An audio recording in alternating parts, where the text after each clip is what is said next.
Come tell you what happened. The entire team to come here. I'll tell you where to. Oh yeah. There's gonna be the team presentation. So when they say you, they will say your name with a camera on you. So you do whatever, something cool. Then the entire team goes back here and Liv and you will do the interview. Oh, it does with that Sarah. as well. Nice. Okay. Okay. Короче, нас сейчас тут построят, потом камеру нужно будет что-то изобразить, типа. Вчера смешно сделали бразильцы. Один что-то сделал, другой так сделал. Это было ржачно.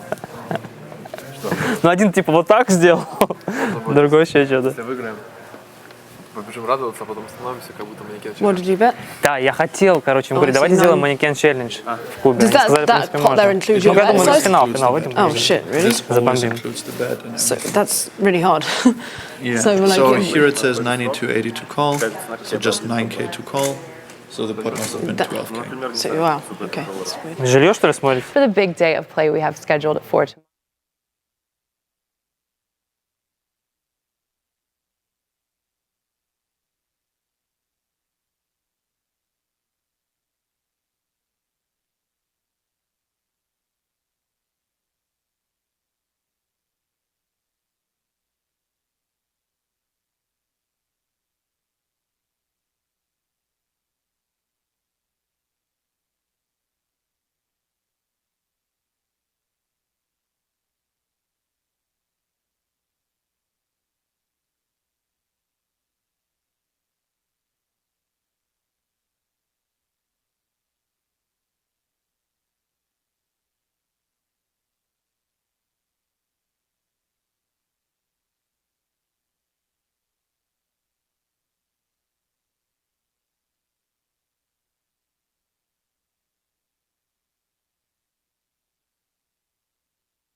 I win!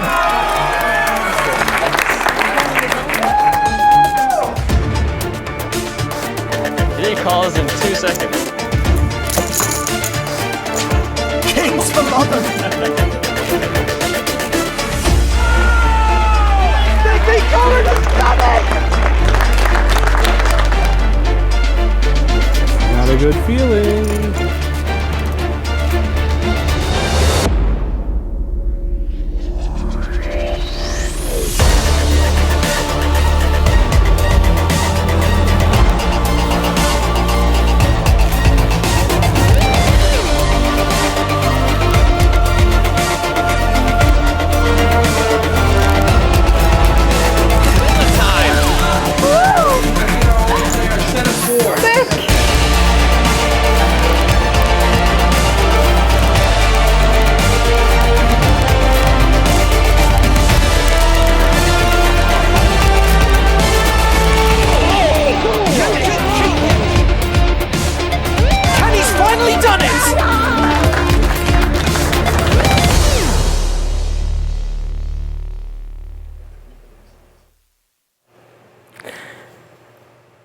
Hello everyone and welcome back to the Global Poker League playoffs. My name is Sarah Herring coming to you from outside of the Cube in Las Vegas. We have another really exciting day of poker in store for you today, as if yesterday wasn't already exciting enough.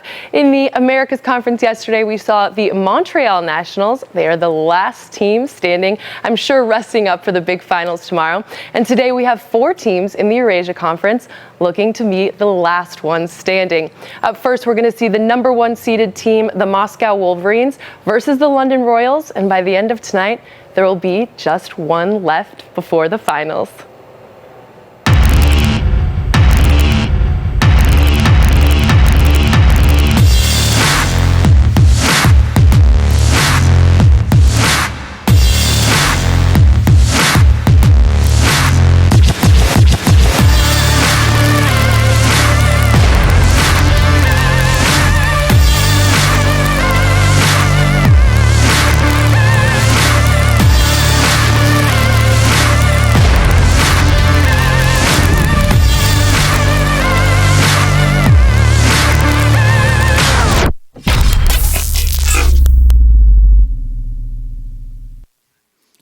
Hello, my babies, and welcome to the Global Poker League Season 1 playoffs.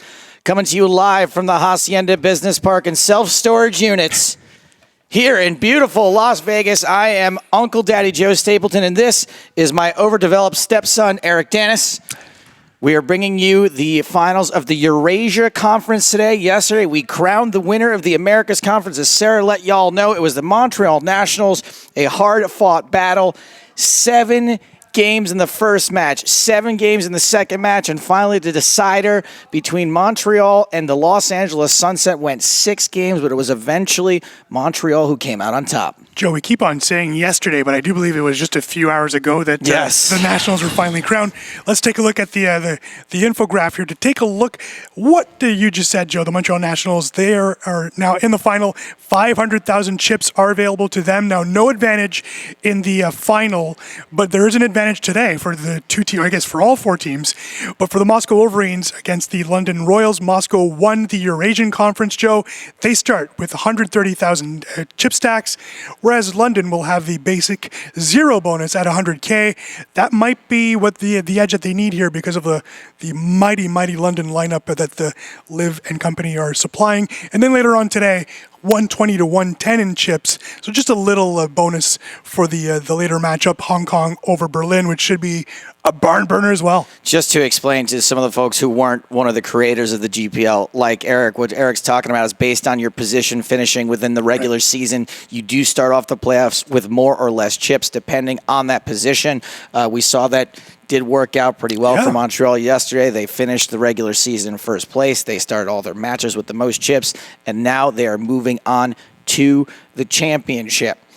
We should also sort of recap how we got here, right? How we got to yesterday. 12 teams started the Global Poker League. 8 teams made the playoff yesterday. Half of those teams played down to 1. We'll do the same thing today with the Eurasian Conference. Yeah, we're down to 5 teams, and 4 teams today will battle for that final spot in tomorrow's final and Thursday's final.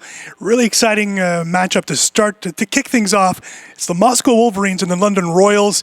Most people would have thought that those London Royals would have been that team in first place in the Eurasia Conference when the season started. Maybe Moscow, according to predictions, would have been, ranked a little lower. That's not the case, Joe. Moscow really a strong season. Started off well. The middle part here, the summer series, little struggles, but pick things up with the restart of the second half of the season.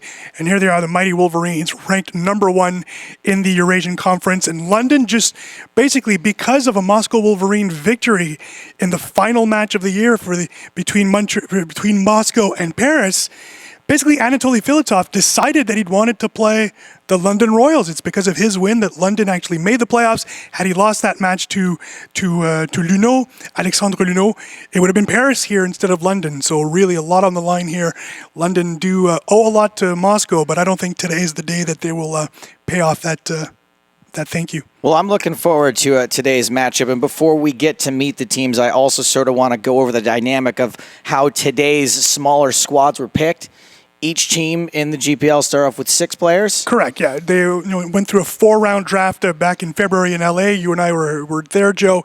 And then the teams were able to add 2 wildcard picks. Most teams deciding to add themselves. Most team managers, for example, Olivia and Anatoly Filatov, selecting themselves as their own wildcard pick and adding a second player. They're down to 3-player rosters per round here, but teams were able to bring an alternate. And we saw that's being very impactful yesterday, where Montreal and San Francisco had an alternate actually play in the match because they both had a injury, illness to players. So Anatoly has taken advantage of that alternate, whereas Liv has decided not to. But all 3 players are here, and they do not seem to be sick, so I think we'll have a fine match. That's right. The Moscow Wolverines have brought their 3 players with them and their alternate player. Let's meet them now.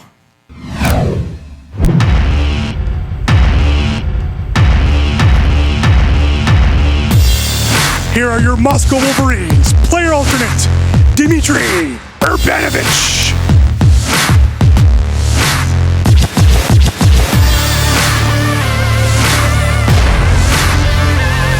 Playing in Game 3, Andrei Patichuk.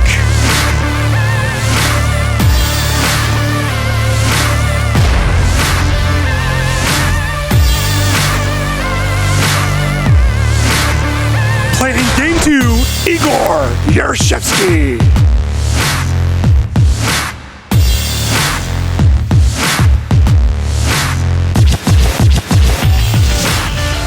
And your Game 1 starter, team manager, Anatoly Filatov. I love that kid.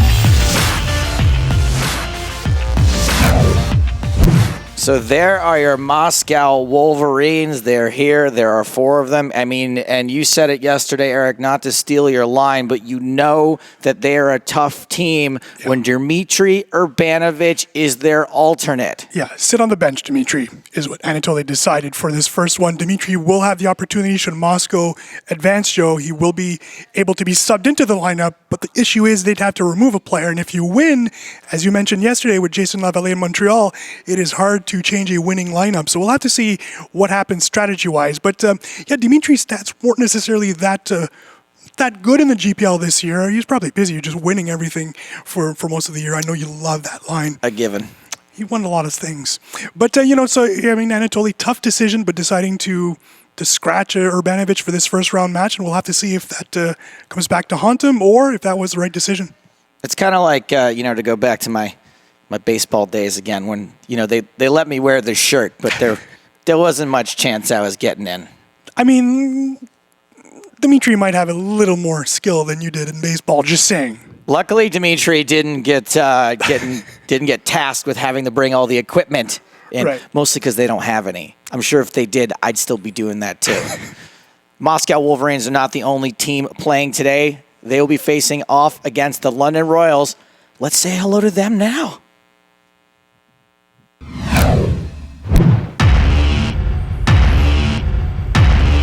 And now the starting lineup for your London Royals. Starting in game number 3, Igor Kurganov. 2 Igors today.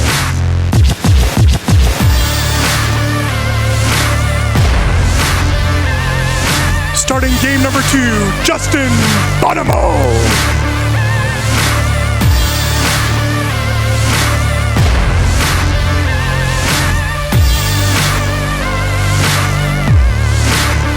And your Game 1 starter, team manager, Liv Boeree. She's looking at you, kid.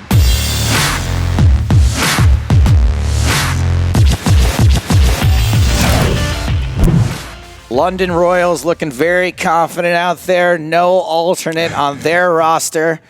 My guess is that it's maybe hard to scrape somebody up at this point. People live all over the world to fly in here for the chance to maybe play. Yeah. Probably doesn't sound all that appealing. Now, Eric Danis, I think that you have got an amazing starting lineup voice. Your starting lineup voice is awesome. I do those on the EPT, and I think I'm pretty bad at it. I did those for years for my local junior hockey team. Yeah, you've got that little like gravitas to it that I don't have. That might go away soon. Your regular voice, terrible. That's very good. Awful. Brutal. Just so bad. Yeah. But that voice, excellent. So we know that we will be seeing the team managers facing off against each other.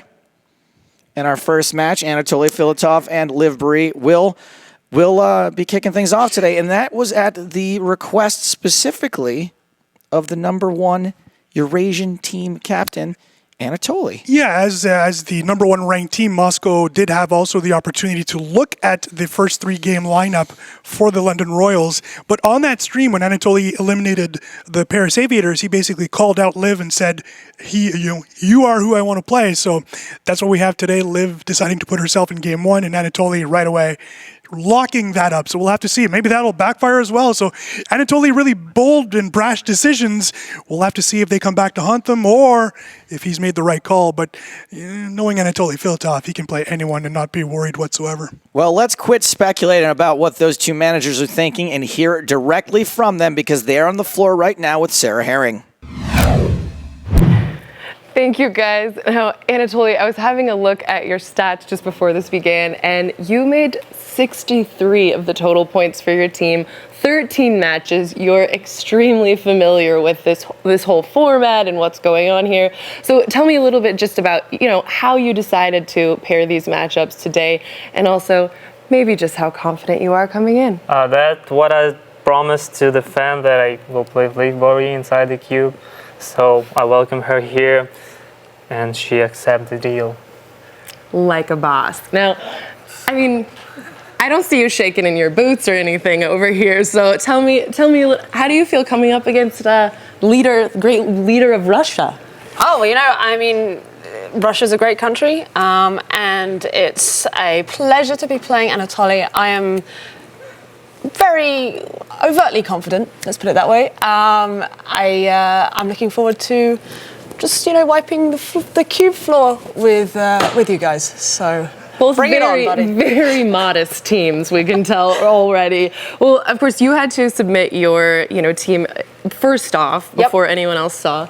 You got to do your matchups. So now, seeing how he paired things, how do you feel about it? Do you think it worked out pretty good for you? Yeah, I'm happy with the matchups. I mean, I'm definitely the least experienced heads-up player in our team. So I'm excited to play against you. Fantastic player yourself, but we'll see how that goes. But yeah, it's going to be a good matchup, I think, with all three. And just before I send it back to you guys, I wanted to ask you a little bit. We saw a lot of you this year, but tell us a little bit of, about some of the other guys. What are you expecting from them? Some of your other teammates outside of, our Dmitry, who's just an alternate over there. I expect the sweep. 4-0, that's it. They're both really worried about it, but I would say if it's an early night, I'm not going to complain back to you guys. But if I lose the first game just to give a chance to London, it's still 4-1. Disclaimers. Sweep for either one. I don't care. All in, heads up, every time. I'm with Sarah on that one, that I don't really care who sweeps as long as someone does. That'd be perfectly fine with me. If you guys weren't around yesterday, we had a 14.5-hour broadcast yesterday. Well, I should say today. Yeah. Because some of us were only outside of this building for about 3 hours out of the last 24. So if things went quickly today, I would not shed a tear for any team that gets swept, although I have no dog in this fight. Liv said she was going to wipe the floor with Anatoly Filatov. I just want to say, can you get some of that back here? Because Eric sweats. There's like a puddle back here.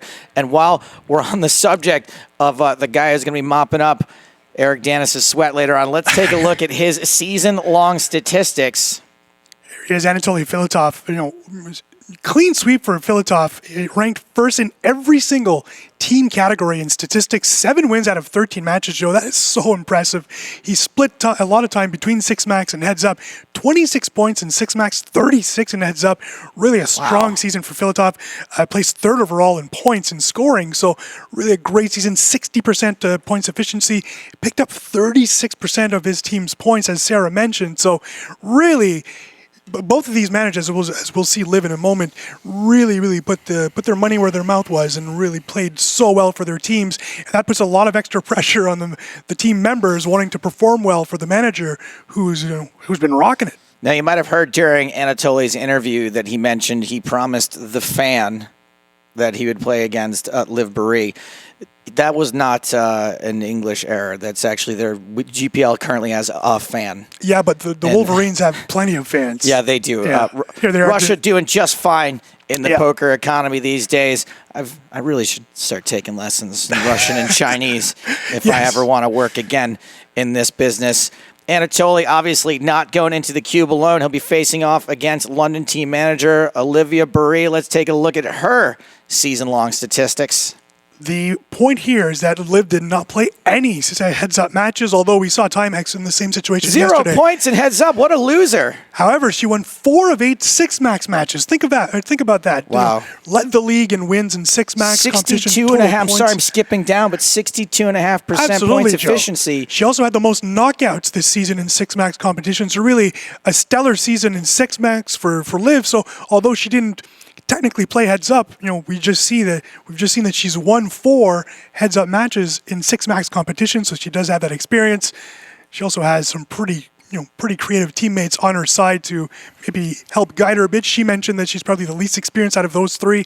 That's a pretty sick thing to say when you're Liv Boeree, but that's true. Yeah, but what's the biggest edge anyone can have heads up? I mean, come on. And also this is Liv's first time playing in the cube. Right. As you mentioned, no heads-up play for her. If we look at the folks yesterday who were playing in the cube for the first time. Pascal Lafrancois had a pretty sick day. Yeah. He seemed to adjust pretty quickly. Yeah. Maria Ho had never played in the cube before, did not have her best day ever in the cube. So it'll be interesting to see how Liv adjusts to playing in the cube for the first time. She and Anatoly Filatov are ready to get down in there. Let's take it to the cube. Players, please enter the cube.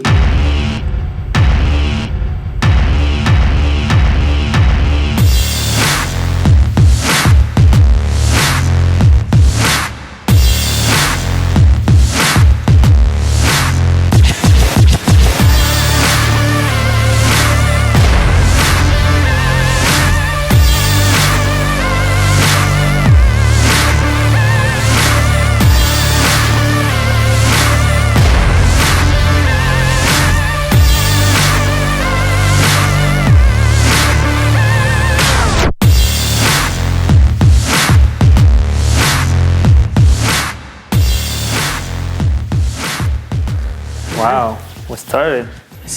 We have started. Moscow Wolverines start this match with 130,000 chips, 100K for the London Royals. Blinds go up every 4 minutes. They start at 400, 800. Got to give them the false confidence. Wow, we have a bit of a cooler shaping up already on hand number 2. What are the blinds? Okay. Fold. It's not a mistake. What? Is it a min raise? I don't know. Can you count? Can you add up? Shots fired. A bit more than No, it's min 2K, raise. right? Okay. Joel, remember yesterday the team manager interviews when we started off for Ross Jaka and Marc-Andre Latour being so polite. Gloves are off in this one. You misclicked? Yeah, the first time in the cube. Yeah. These guys have had the benefit of getting to watch an entire day of GPL playoffs before this. I know Liv was watching. Whoever they face off against in the finals, they will have seen plenty of game film. The flop? Oh. Montreal will be able to watch today. You miss it? 8-9 is not a good hand.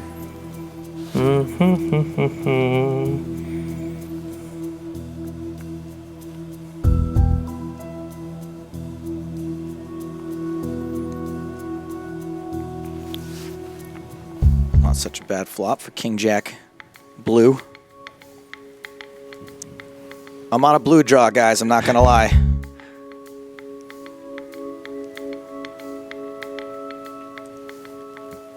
Remember, this is an interactive show. Get in touch with us. Say hello, twitch.tv/GPL. And on Twitter, you can use the hashtag GPLFinals.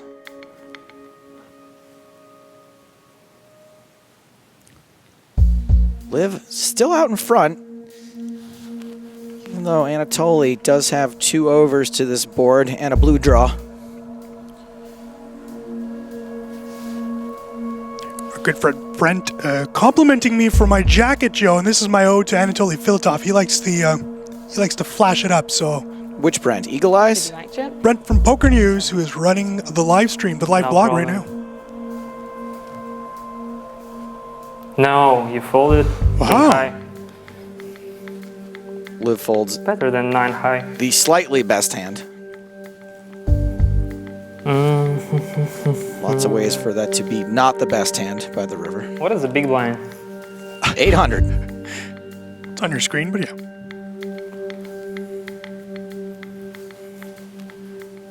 Nanonoko in the chat, he and his Hong Kong Stars will make their way to the cube in just a few hours. More like Nano Yesko. Love that kid. Love him. What did he do? I'm trying to figure it out. Hong Kong plays Berlin next. Yeah. Liv decides to just flat 2 6s and finds a pretty friendly board. Just like you and I, Joe. Bill Perkins of the Berlin Bears flying in on his private jet, just like you and I this morning. My private jet was a double-decker bus. One was an Uber, Honda Civic. The hop on, hop off. Surrender. Liv 6 is still good. Bingo. Straight. 3, 4, 5, 6. That's not a straight. I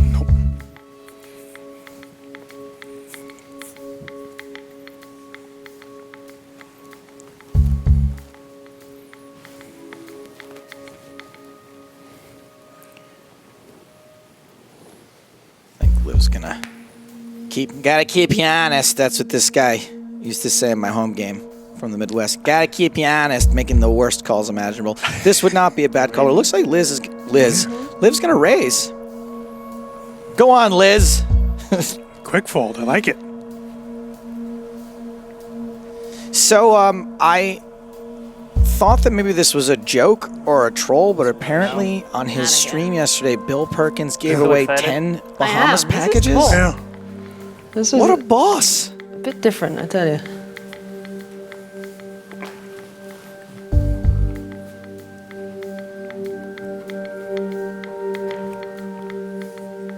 I wonder if he gets a discount. If he's like, look, if I buy 10 packages, can I get the 11th for free? Can you help a guy out? Yeah. Joe, we often talk about who loves it more. Anatoly Filatov was here for about 12 hours yesterday. The only reason he left was for a team meeting, a team dinner around 11 o'clock our time last night. So that man was also part of the GPL for 20 hours yesterday, just about. Yeah, big thanks to Anatoly for helping us out in the booth occasionally yesterday, although I think he loves the screen time. Oh, he the guy loves doesn't it. shy away from a camera. I think he more of left those early guys. to duck the fact that he welched. I mean, he stiffed me. Good for you. He's got a Maybe debt. I don't know. It depends on the flop. He lost a prop bet to me. He owes me a plate of pierogies. Oh, He's gonna be ducking me Yeah, now. I've barely been there. Then I'm gonna have pierogies to. can be vegan. I'm Where are you gonna. living these days? No, Moscow. Moscow? You guys should know that. Yeah? I don't share all of Igor's information, unfortunately. As much as I try and mind meld with him, I'm trying to do it right now, you know.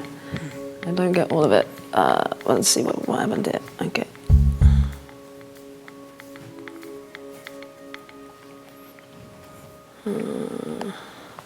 Liv folds the 5-4. Yes, I feel like it's going to be awkward now. He's going to be ducking me about these pierogies. I'm going to have to go on 2+2, write this long post about how, look, guys, I didn't want to have to out Anatoly Filatov, but we had this pierogi bet, and it's been months now, and I just, look, I don't care Reeves board. about the pierogies, but I don't want him to go around stiffing other people got in the you. poker Yeah, I world. got you. I feel like I have a responsibility. And food is food. Food is food. Well said. So that's, after being here 12 hours, that's the reason you think he left? Because he Definitely. finally remembered? Definitely. Oh. Just doesn't want to have to pay up on the pierogies.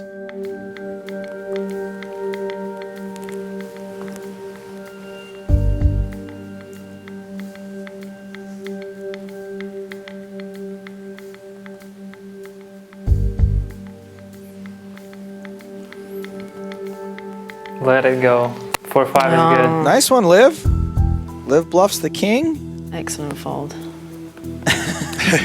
Not really. I hope you have kings. I didn't have kings. I didn't have that many kings anyway. Just the one.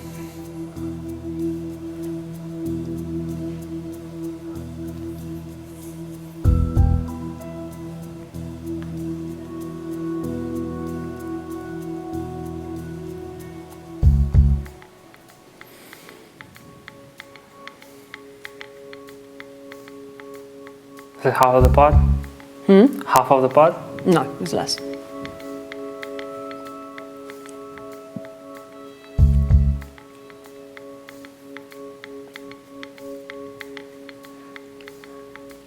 Live with Jack 9 again, not the best hand.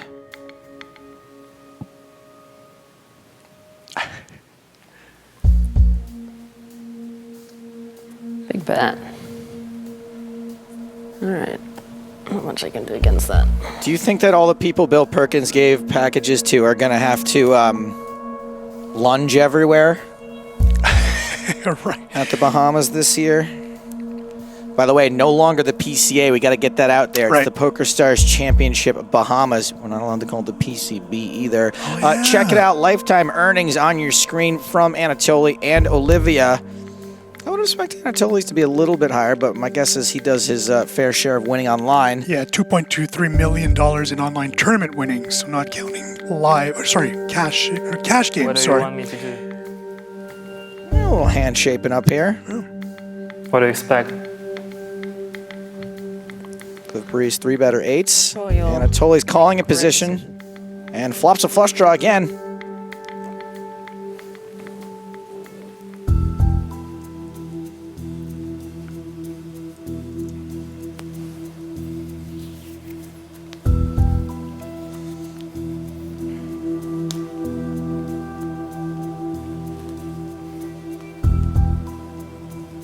Live bets continues for around 1/3 pot.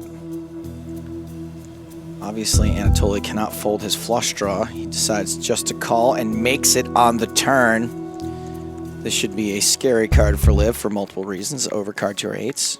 Flush draw came in, obviously. Liv drawing officially dead.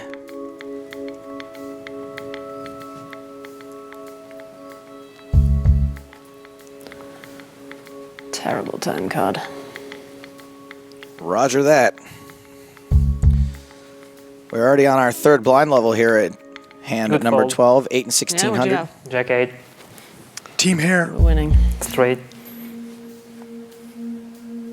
Oh, in the last hand? Are you talking about? What? In the last hand? When you fold, just pre-flop. Oh, just pre-flop. Oh, okay. I was about to say.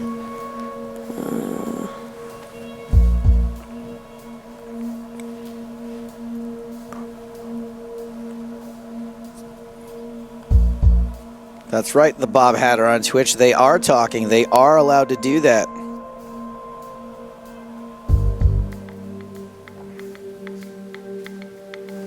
C-bet. And once again, Liv's got the best hand. Anatoly the best draw. Well, it doesn't change much. You could hit your Probably straight. not the best card for you to keep on bluffing, huh? 4-5. 4-5, yeah. Okay, I hit my straight. Free card. Ah. King high now. So you hit your straight, so you're going to bet, right? 7 is not good. Weren't too many straight draws on that flop. That came in, at least. Okay. 7 is okay. 7's good enough, I Perfect think. card.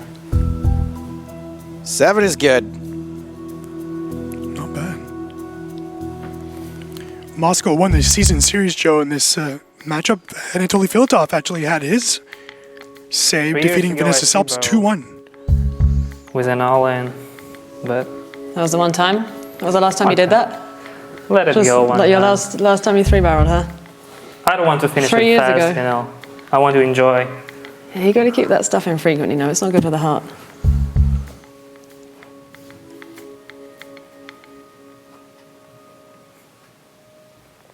Liv smashes this flop, bottom 2 pair. And Anatoly Any smashes backdoors? the fold button. Always.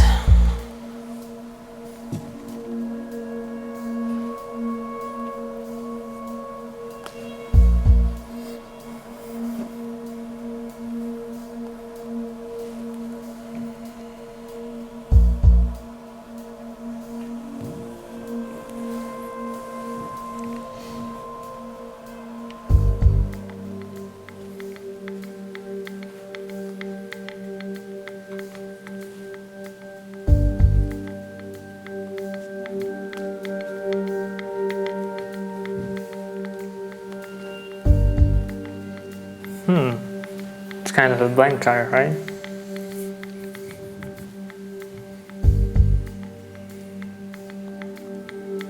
Anatoly probably liking his 5 more and more.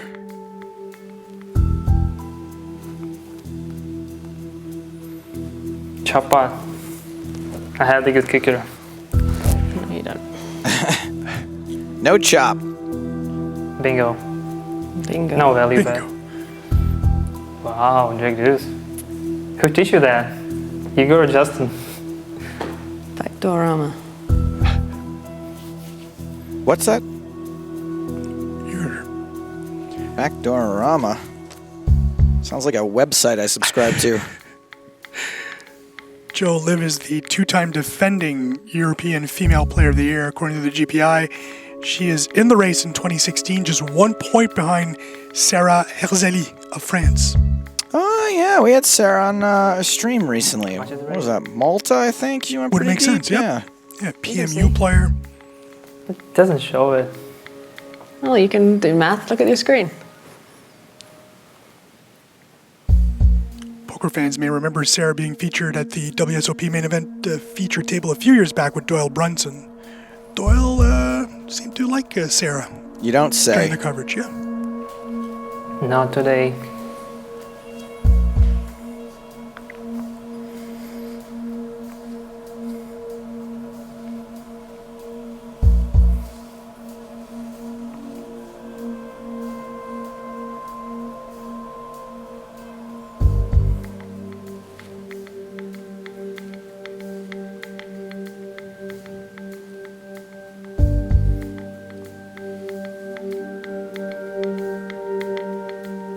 Catch is good on the turn.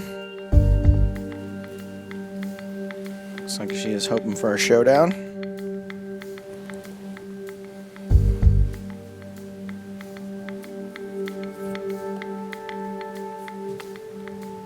Filatov bluffs this one and continues to grind down Liv Boeree. Winds up again, 1,000, 2,000. My favorite hand today. What was it? I can't tell you. 2 cards.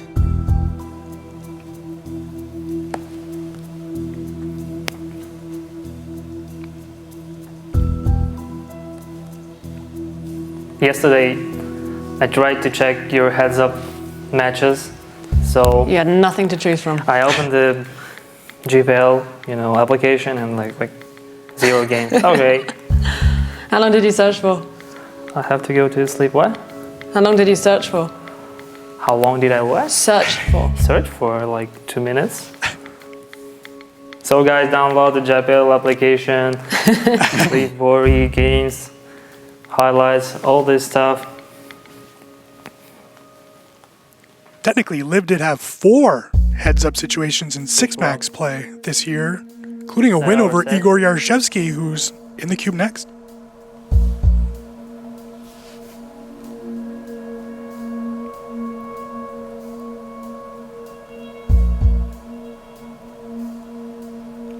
Somehow Liv's dominated hand. In a strong position to be the winner at Showdown. Should she get there. Unfortunately, now they're both going to be winners at Showdown. Man, this seems like the kind of situation where both of these players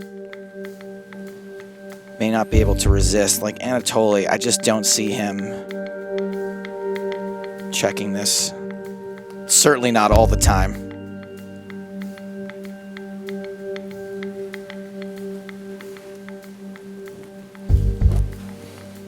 I'm thinking about overbetting. Mm-hmm. Yesterday Jeffy called 2 times on this kind of boards. All ends. So, do you respect his play? Jeff Gross? Jeffy. No, Jeffy. Jonathan Jeffy. Oh, Jonathan Jeffy? Yeah, His sure. Dolphin coach. But I'm not that bad. Oh, yeah. There will be a Dolphin team in the GPL next year, and Jonathan will coach it. Yep.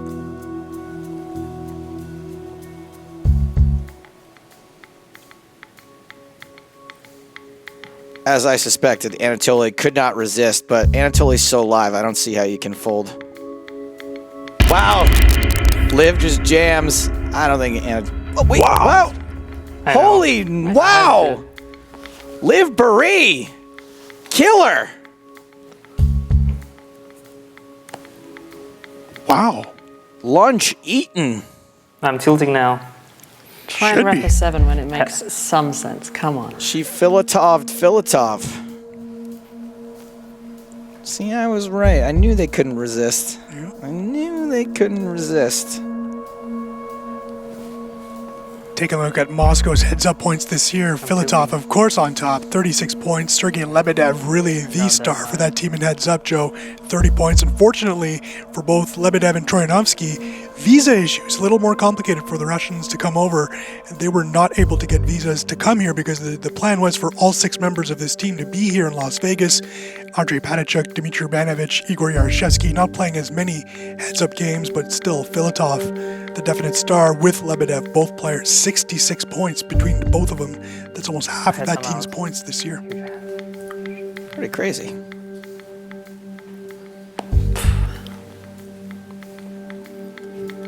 Joe, we have Justin Bonomo coming up next. He played quite possibly my favorite hand in the GPL this year against Dominic Nietzsche, where... You're waiting aces? Basically... Yep. You figure me out.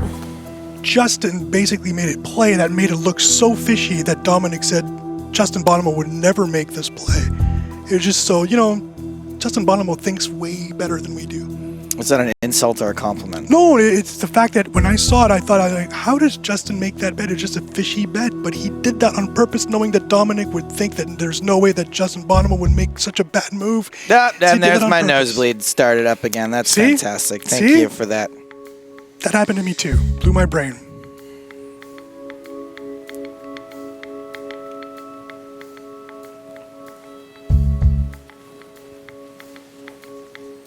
Liv's going to be forced to make another dicey call. She wants to win this pot. If she folds, she'll be left with fewer than 20 big blinds.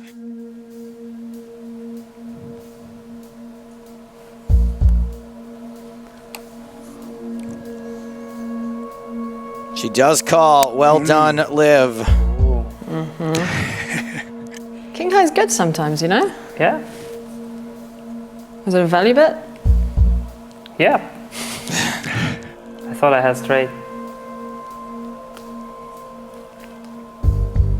Blinds up once again.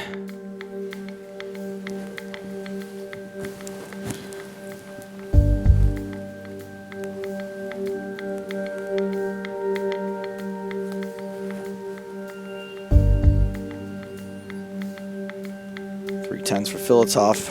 Boeree's still got some hope in making a straight.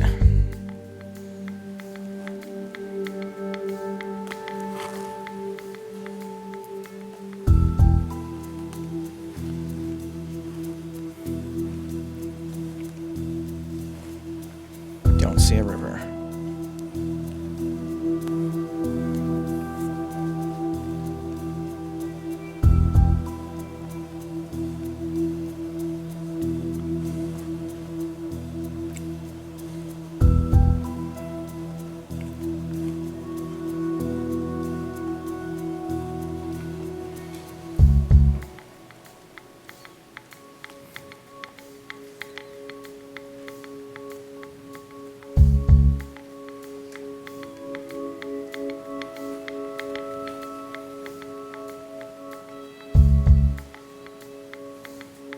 Anatoly yesterday seemed real intent in having people call with gut shots and all the draws imaginable.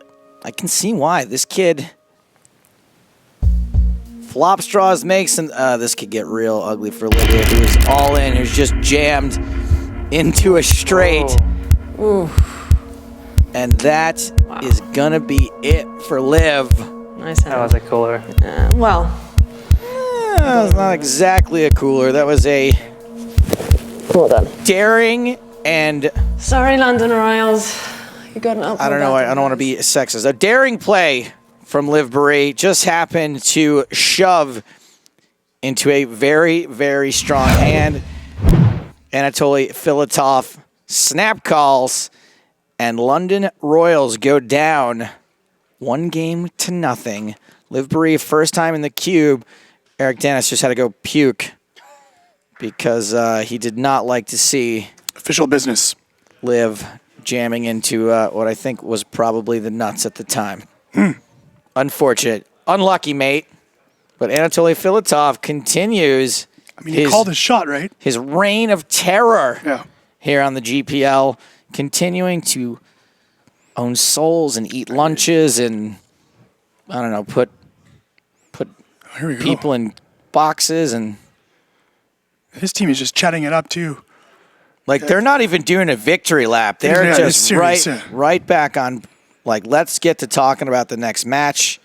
No high fives, no hugs. You'll remember the GPI World Cup, Joe, where Anatoly sort of took the captain's role along with Vladimir Charanovsky, and really, they were just negotiating at every single point, deciding who would play when. So it does seem that Anatoly and the Moscow Wolverines, Joe, throughout the season, especially in 6-max, there was really a strategy there. They were really calm to start the matches, would let one or two players get eliminated and then get a little funky with their stacks. But really, I think Moscow was one team that did really have set rules for the players, whereas most teams said, well, you're one of the best players in the world, just play the way you want to play. So Moscow, very strategic, and that paid off for them, finishing first when a lot of people didn't expect them to do so. So great season for them, and hey, they're already up 1-0 in this final. You know why Moscow is such a great team? Work ethic. Because that conversation you guys saw right there, instead of it being a congratulations to Anatoly, all they were doing was telling him all the stuff he had done wrong. That's right. You may have won that match, but here's all the mistakes you made, and let's talk about them before we get to celebrating. I like it. That's a winning team ethic. Yeah. Who's up next?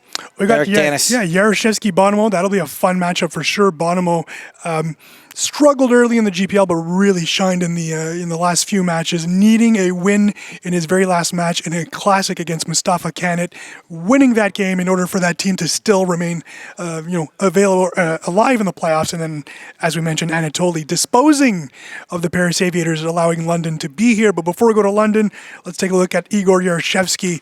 He's had a very fine season himself, if I can say so myself. Okay, he didn't win, but he picked up 21 points in 7 games. When you say he had a fine season, you mean his season was fine? It was fine. Yeah, it was fine. 41% efficiency rating.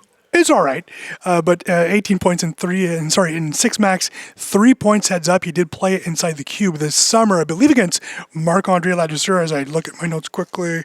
And yes, against Marc-Andre Ladouceur, that was a 2-1 defeat to the hands of the Montreal National. But let's be honest, everyone lost to the Montreal Nationals this summer, Joe. That's where Montreal really took off. So one loss there in the summer series. That is his only heads-up action, so we'll have to see how that translates later on in this game. And his opponent, Justin Bonomo, as I mentioned, a little slow start to the season, but as we'll see in his stats, it really picked up when they needed him. And Liv Boeree was very, very, very clear in making sure that Justin played that final heads-up match. But Bonomo, really a strong season, as let me get the stats since we can't see them on screen at the moment. Tied for second in matches played, and then tied for first in matches won, and that's where really things are critical, Joe. Winning 4 matches, tying Liv Boeree on that team, 31 points. Only won in 6-max. It wasn't the best of performances. And then 30 big points in heads-up action, 45% success rate, and 20% of those the team's points did come from Justin, so really a key contributor to that team later in the season. As I mentioned, a 2-1 win versus Mustafa Kanat to make sure the team still had a shot at the playoffs, and then they eventually got in just a few moments after during the very final game of the GPL season. So Justin not super responsible for a large percentage of his team's points, but didn't play a whole lot either. That's right, yeah. And it's still 20%, but Liv did so well that she picked up a bulk of those points as well. Well, Justin, he is here now. He has shown up for the London Royals, him and Igor and Liv. I think that's a great lineup that Liv's picked. Yeah, I think those two, I think the strategy, of course, this team did not have the pick of the litter, so Liv was not able to see Moscow's lineup first.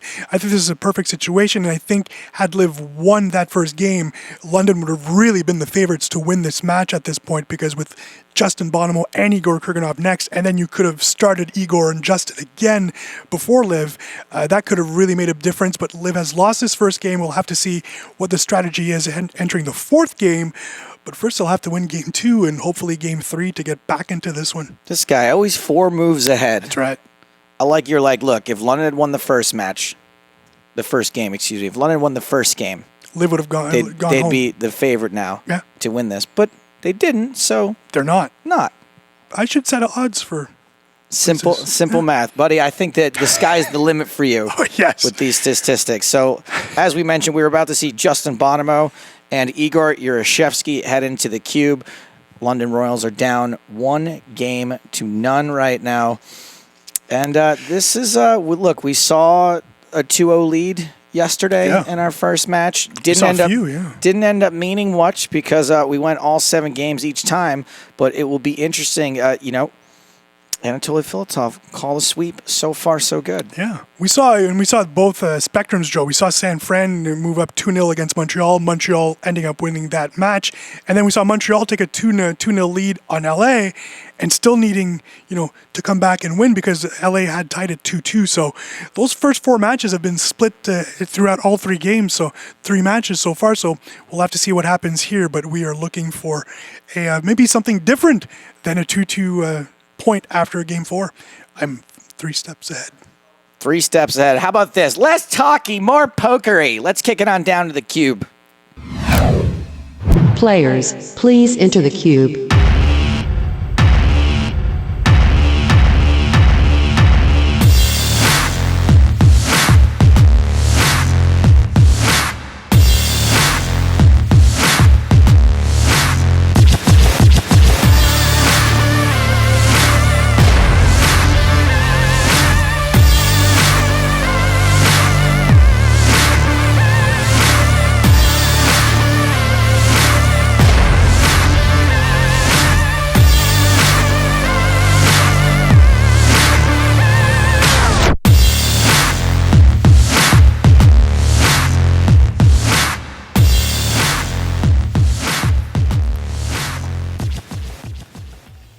Game 2 is underway.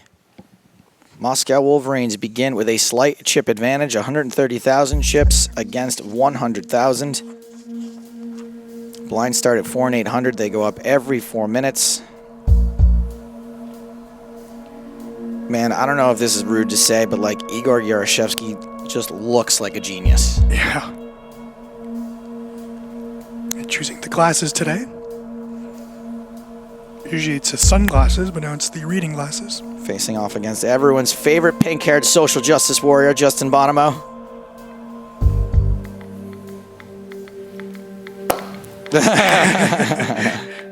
Congratulations on your big win. Thank you.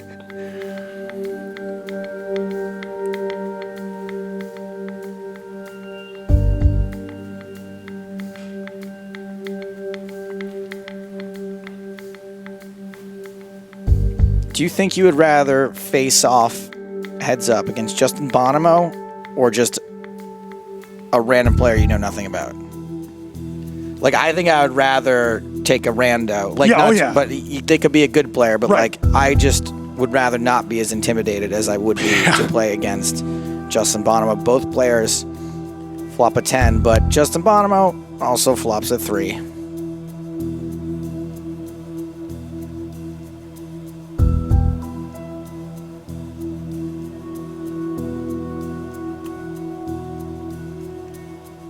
Thanks for the love, hard-boiled poker. Always a supportive voice of reason in the poker world. He's fantastic. Read his stuff on Poker News. Good friend Hardboiled talks about the history of poker in really, really fun articles. Well, that's his job. And he's good. He's good.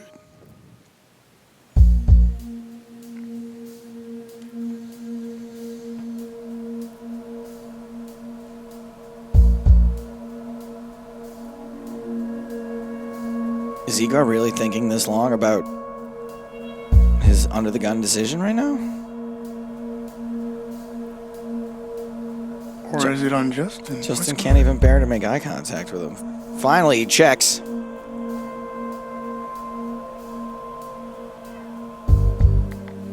Mr. Roboto on Twitch says this Russian guy is tanking. Is he known for this? I mean, let's give him a little bit of leeway. I will admit that seemed like a long time to think of your action under the gun, but no, he was fun in the summer series in his online 6 max games. He was very, very fast.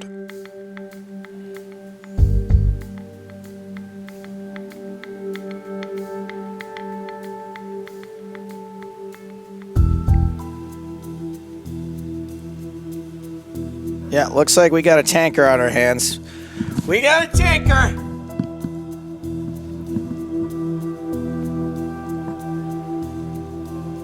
Wow, somehow he makes the right fold there. All right. Yep. Can hear Wolverines clapping in the stands.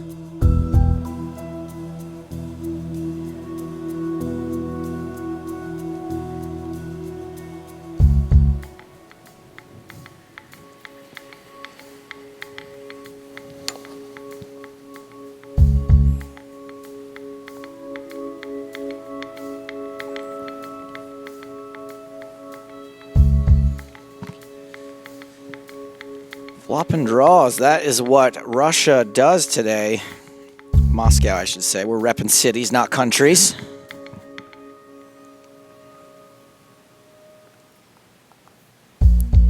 In fact, Yaroshevsky represented the Ukraine in the 2015 GPL World Cup. Chris Moorman, by the way, tweeting out that he is watching on his big screen TV in Los Angeles, watching this match. Of course, Moorman, a member of the London Royals. Moorman. All right. This hand has some potential. Boeree with an overcard and a flush draw. Top two for Yaroshevsky, and he is not taking a long time on this decision. Raise.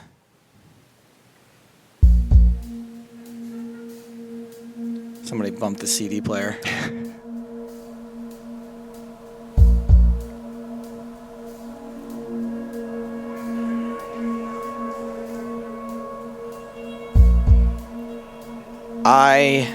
Yeah. Full house for Yaroshevsky. A no good second nut flush for Boeree. We can hear the Moscow team. What a turn.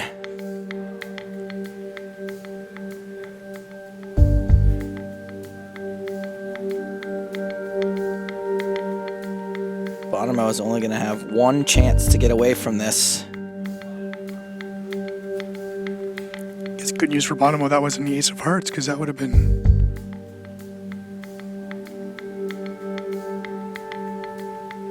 Go on. Weird. Where's this going, Dennis? Approach the bench. As I say this, I'm reminded that I'm talking about Justin Boeree and how he would play in this hand, which makes no sense.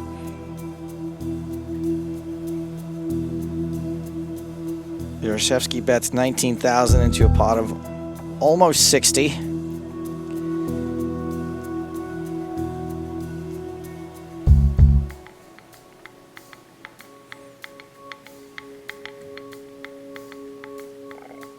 I don't know how you ever are supposed to fold this. Let's think about hands that you could be losing to. The nut flush. Yep. Some full houses. Yep. I just feel like the second nut flush.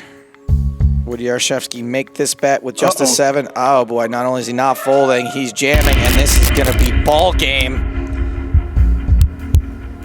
Game number 2 goes exactly 4 hands. Didn't even have time to put up their lifetime earnings graphics. And like that, 4 hands into game number 2. The Moscow Wolverines go up 2-0 over the London Royals.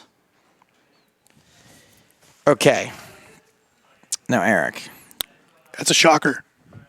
It is what's a shock is that didn't happen more yesterday. We saw no matches where that went down yesterday. Right, yeah. Now, I take no pleasure in Justin Boeree getting coolered. Right. I take no pleasure in the London Royals going down 0-2 right now. Right.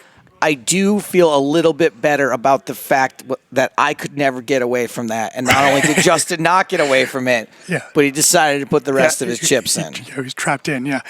Yes, you're right. Boy, that's just a weird Look at that. hand. Like, you misplayed that hand. Yeah. You tanked for too long. We don't care that we're up 2-0. Why Get it was you together, Yaroshevsky. They were already threatening to put Urbanovich in. That's right. That's just mean. 4 hands, Yaroshevsky. Come on, you're an embarrassment to your city. But it's just, yeah, 4 hands. Too many hands, right? Too many hands, yeah. A real Russian would have got it done in 3. Yeah. The leader in the GPL Ukraine stats standings, Igor Yarashevsky. The Ukrainian sensation, here's a shocked Bonomo, who is just at this point, even Max is just shocked and enjoying a nice... So when do we replay that, or do we get another crack at that? Yeah, cooler, man. And I tell you what, fine with it. Yeah. Totally fine with a match going 4 hands. Joe, before you get too excited, don't forget, every single match yesterday started off 2-0, and we know what happened. Still went 7 games in all of them, except for, the one where we played way less. Yeah. 6 games. It was still like 7 hours.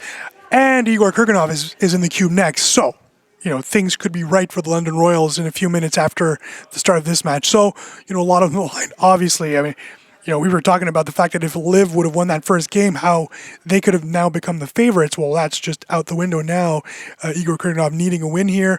Although they wouldn't be eliminated mathematically, the probability of a team coming back from 3-0 down is almost impossible, especially with the Moscow Wolverines holding that 30,000 chip bonus advantage. So it's going to be really difficult for London here. A big win needed for Igor Kurganov. At the moment, the only thing London is favored to do is to make it out of here in time to make the 4 p.m. daily tournament at Aria. That's a good tournament, great structure. That is what it's looking like so far. Hey, look, but as we said yesterday, 2 different teams went down 2-0. Both times we went the distance, went all 7 games. It's a cliche for a reason, guys, and the cliche is anything can happen. Oh, I thought you were going to it's not over until it's over. Okay. Really, when it comes to sportifying things, you've got your choice of cliches and tropes and various other turns of phrase that everyone's heard a million times. Hold on a second. Got to have a little my daddy juice. Here's Justin saying, I couldn't fold there. Olivia understanding. She's just right. You're correct. Well, they are not very happy at this moment. I mean, I saw Justin putting his bag on. Do you think they he fired him? Ejection? Do you think Mormon is on the plane? Mormon is getting on the Concorde's not a thing anymore. What's the fast jet these days? I don't know. It's not Southwest. No. 4 stops between here and Phoenix. Just in case. You do got to give them credit, though, because even on like a 22-minute flight, they'll fire off those drinks. Right, running up and down the aisles, handing out little cups of Sprite to everybody. I'm like, don't even bother. Just it's a 32-minute flight, guys. All right, let's take a look at the stats of our next player up for bids for the Moscow Wolverines, and that player is Andrei Patichuk. Take it away, Eric Dennis. Yeah, it's an all-Russian matchup here with Andrei Patichuk. 1 win out of 6 matches this year, Joe. 19 total points, 13 points in 6 max, 6 points in heads up, and a 41% efficiency. So, just again an okay year. Is that what we said earlier? Just a fine season. His win, 1 win coming in 6 max over Max Pescatori of the Rome Emperors. So, didn't play that much either. Played mostly 6 max. We'll have to see how that affects him, or if it does affect him here. He's been just killing it in Cyprus for the past year and a half. So enjoying his time in Cyprus, really one resurgent of sorts, because in 2012 was this big breakout year, and 2015, 2016 so far in Cyprus has been very good for Mr. Andrei Patichuk. I don't want to promote negative stereotypes, but I think maybe we should be careful when we use the term killing it when we refer to Russian players. Okay. That's all. He's kidding, guys. I wonder, Andre, and no knock to him, it seems like maybe some of these choices were based on who they could get, right? Because if we know that some of their players had visa problems, my guess is they were the first couple of picks. So yeah, for sure. And I, for one, look, I'm sorry that things are so tense right now politically in the world. It would be great if we could all travel wherever we wanted, because I'm a big Vlad Trinovsky fan. I would love to see him in the cube. And Sergei Lebedev became a star in the GPL and really played so well in the EPT this year as well, Joe. Let's talk about the other Russian in this game. It's Igor Kurganov, who's Russian, German, the London English. Russian. He's everywhere. 3 wins out of 12 matches, really serving as this team's go-to guy. Anytime there was a cancellation or someone couldn't play, that was Igor's time to shine, and he really had to sub in very last minute. In fact, subbed in 2 minutes before a match because Sam Trickett had a last-minute emergency, his honeymoon. And I've so seen photos of his wife. That is an emergency. Okay, and Igor had to sub in literally 2 minutes before the match, so that was kind of exciting. But I think he ended up finishing second in that one. So Igor can adjust to any situation, and we already know that. I mean, Igor is always there for me when I need him. Sometimes I just call him up for a hug. So nice. Right now, he and Andre are standing by. Let's kick it on down to the cube. Players, please enter the cube.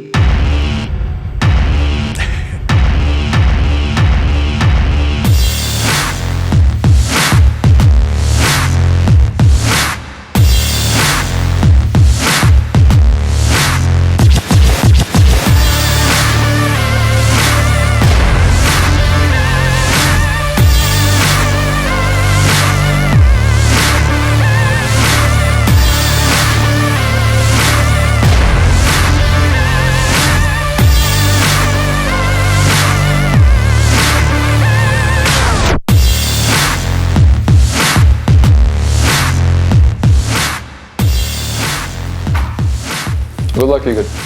You was my hero in my childhood, almost. Aren't you older than me? I started with the bottom, right?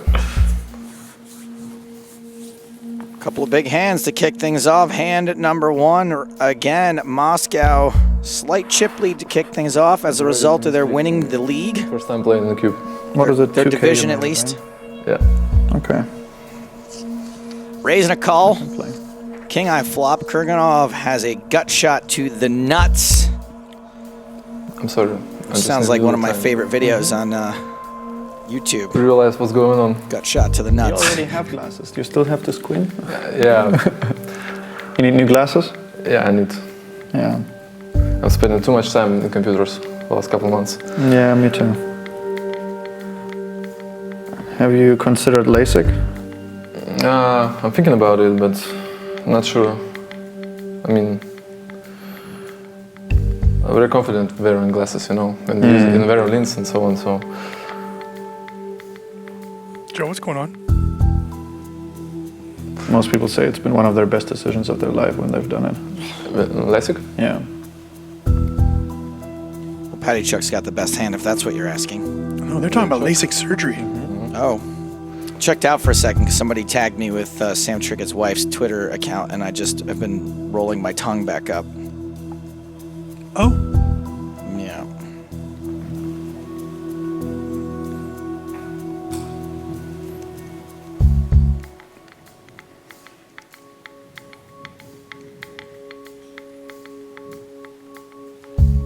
It looks like Kurganov is going to get a little funky with his chicken. The London Royals coming out swinging has not worked out well for them so far. They have been pretty loosey-goosey.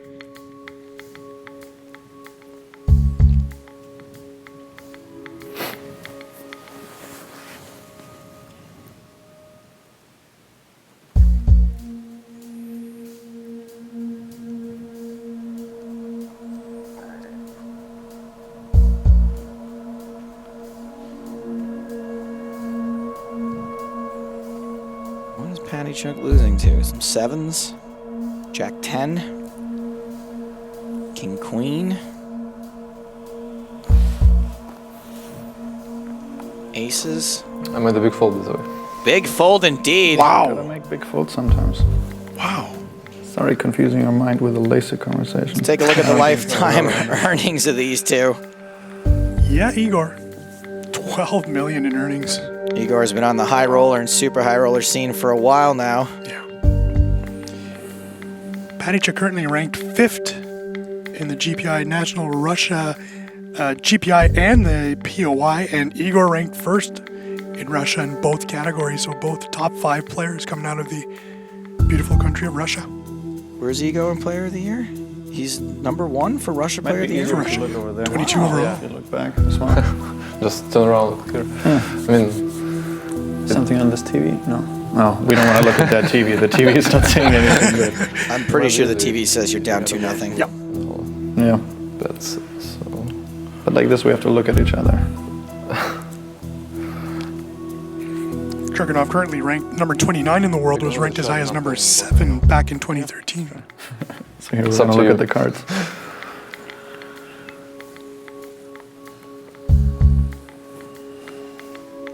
Andre. I made a big fault already. I made a big fold right now as well, so it's even.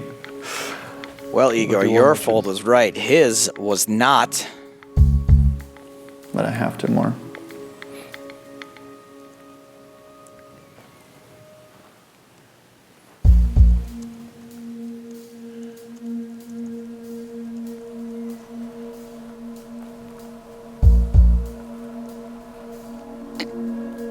Pair and a flush draw for Kurganov. Middle pair for Andre.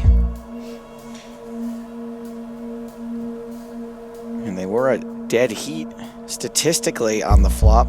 Now with only 1 card to come, Patty Chuck is more likely to have the winner at Showdown. 4 on the river changes nothing about who is ahead in this hand, but Patty Chuck's going to like his hand a little bit more. Let's hope he doesn't fold 2 pair again, am I right? If I fold 1 card, does it come back? It doesn't change though, definitely. Yeah, you have to fold both cards, right? Patty Chuck Joe is a WSOP bracelet away from poker's Triple Crown. Look at this guy's second half of 2011, 15th in the WSOP main event in July 2011. Went to APT San Remo, won that tournament in October 2011. It's the same one, live one. That's right. And then in December, won WPT Prague. So just a crazy, crazy 6-month period for Andre. He recently finished second in the EPT Grand Final, 10K Turbo in May. 11th place finisher, Liv Boeree. Out there. I did watch you play against Jungleman live back then, but I did rewatch it even recently. Yeah, I didn't watch any. I thought you played well. Thanks. Except for some things, of course. Yeah, but Jungleman made you hear what he thought was wrong as well. He's a great teacher in that way. If you're not shy on profanity, you need to watch Jungleman versus Andre Patty Chuck. Jungleman is not shy in letting us know how he feels about Patty Chuck's play during that game and got a little uncomfortable for people. Igor, yes. If you fold 1 card, it comes back. Kurganov's turn for 2 pair. Patty Chuck. Patty Chuck. Baker's man, tilt me a Jungleman as fast as you can. It was a pretty funny one. Ethereal voice. So God is a woman.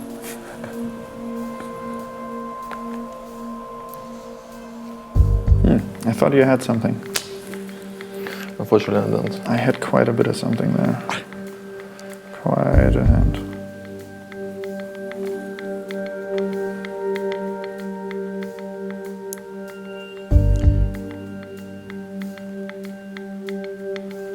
Despite deep being dominated pre-flop, Igor pairs his 4 and turns a 4. You know, I'm really looking forward to Igor's birthday on December 25th.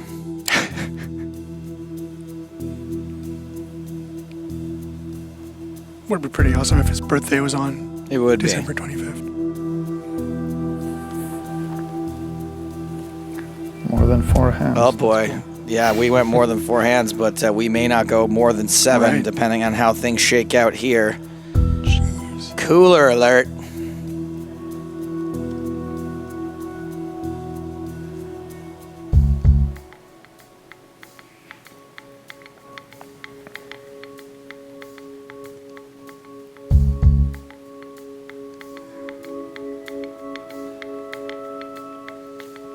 Igor trying to determine the size of his 3-bet. He finally settles on 95.80.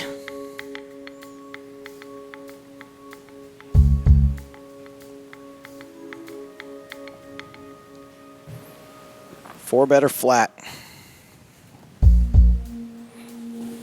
I like the Moscow Wolverines logo with the ace in the mouth. It's cool.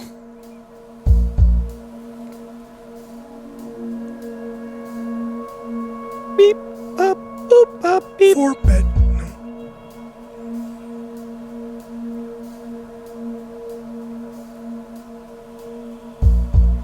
I do love the design that still has that call button, just in case. You can type it up, but just in case. Pokernut on Twitch says, always an ace. It's about to get... Oh, or this could get ugly. Igor looking to 5-bet, and 5-bet folding isn't really a part of most people's arsenal. That, of course, was a London soccer joke. Oh, nope, he is not 5-bet folding. He cannot fold. All in and a call. Oh. Ace on the flop as predicted. You have one out. There is a king left in the deck because I don't think anybody folded one. It's coming. No. Full house as well. It is not coming. Full house for Igor Kurganov. Wow.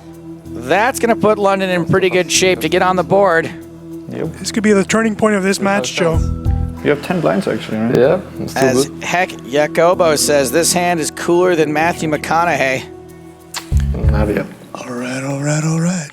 Nice suck out, Royals. Bonomo did not laugh at that joke. How's your 12 big blind game? Have you looked that stuff up at some point? You will learn. I have a fold. We're going to be hearing a lot of that. What would you even call that? That thunder? The bang? The...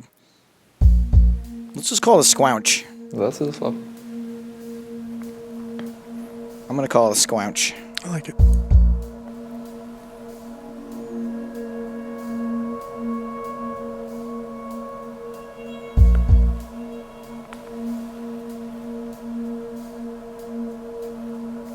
Chuck, getting a little creative out of a 10 big blind stack.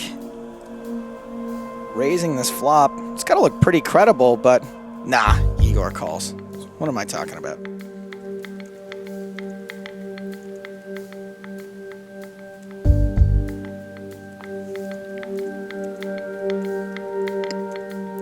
What do you know? After getting called on the flop, Patty Chuck appears to have given up trying to bluff this pot.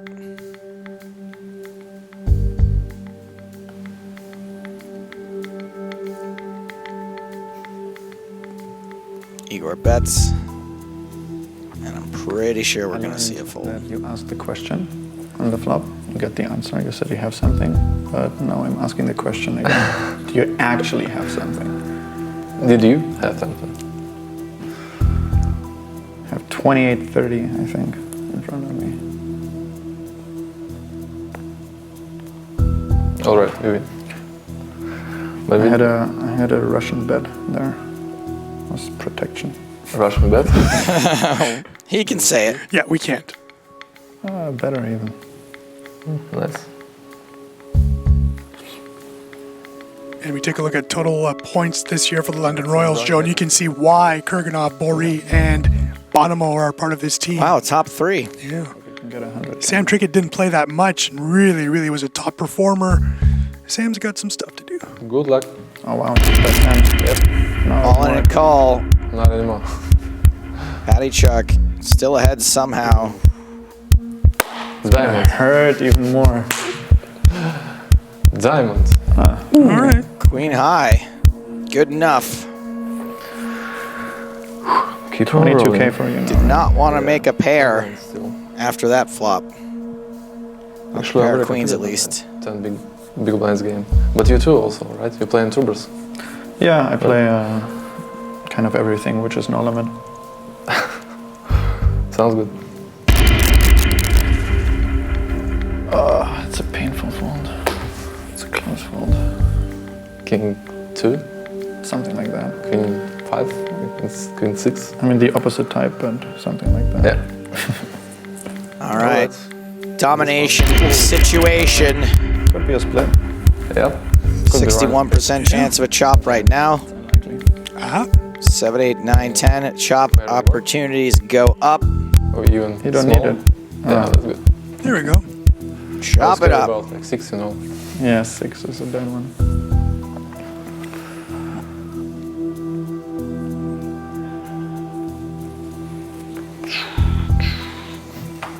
Can I show my hand somehow? Yeah, rip that iPad off and spin it around.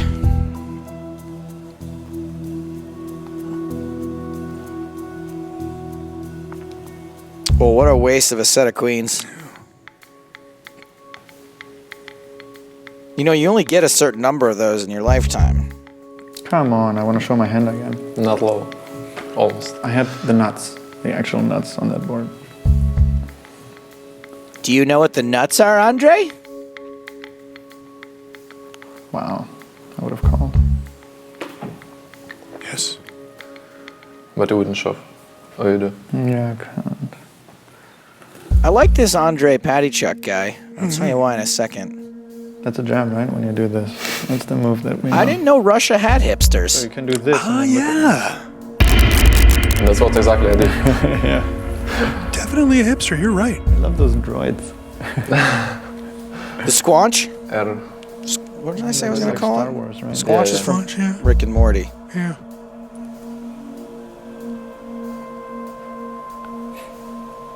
Kind of want to I wear forgot this. Oh, we have one here actually. We can put it on and just Yeah. already be part of the machines.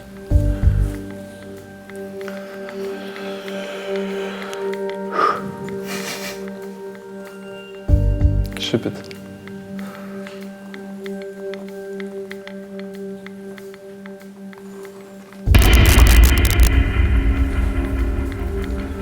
$26 now for you. Thanks.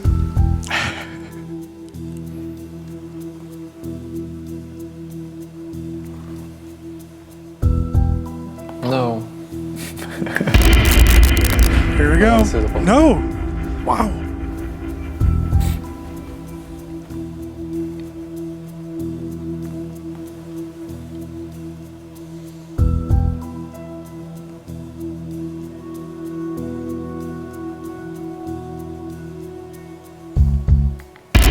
I think you jammed every single time except when I had queens.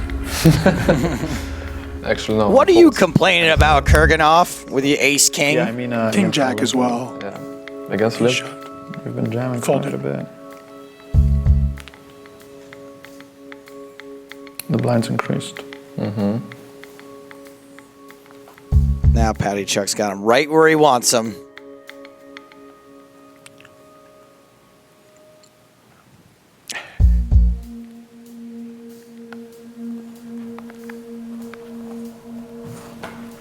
Igor gets Andre to fold. Isolating 100% both of us, right? The dominating hand.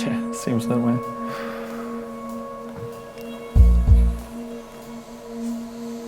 All right.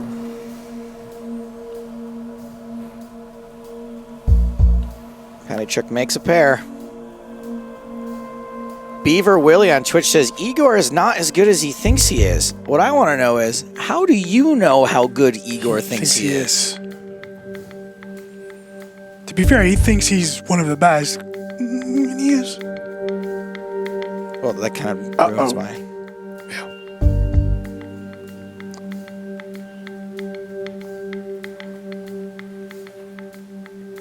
Patychuk checks.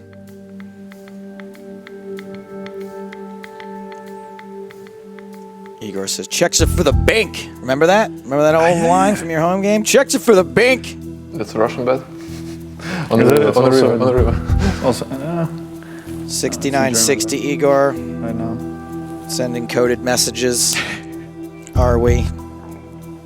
You're 5'8", right? Wow. Yes. He just read his hand. You read my soul? Do you want to go read that comment again about Igor not being as good as he thinks? Not as good as he thinks he is. Yeah, he just read. Pretty good, though. Patychuk's hand. Still pretty good. Yeah. What is it? What does he have? 12 million in lifetime earnings? Yeah, 12. Yeah, only not, 12. Not that good. Not as good as he thinks he is. Really? Yeah. He thinks he's more of like a $13 million lifetime How many blinds are winner, but he's only a $12 million lifetime winner. He's got 14 live results this year. 12 are top 10 finishes. Oh. 3 So he wins. probably considers himself to be more of like a 16 live results this year type of player. So he's a little when really disappointed. only 14. He's not as good as he thinks he is. Underachiever.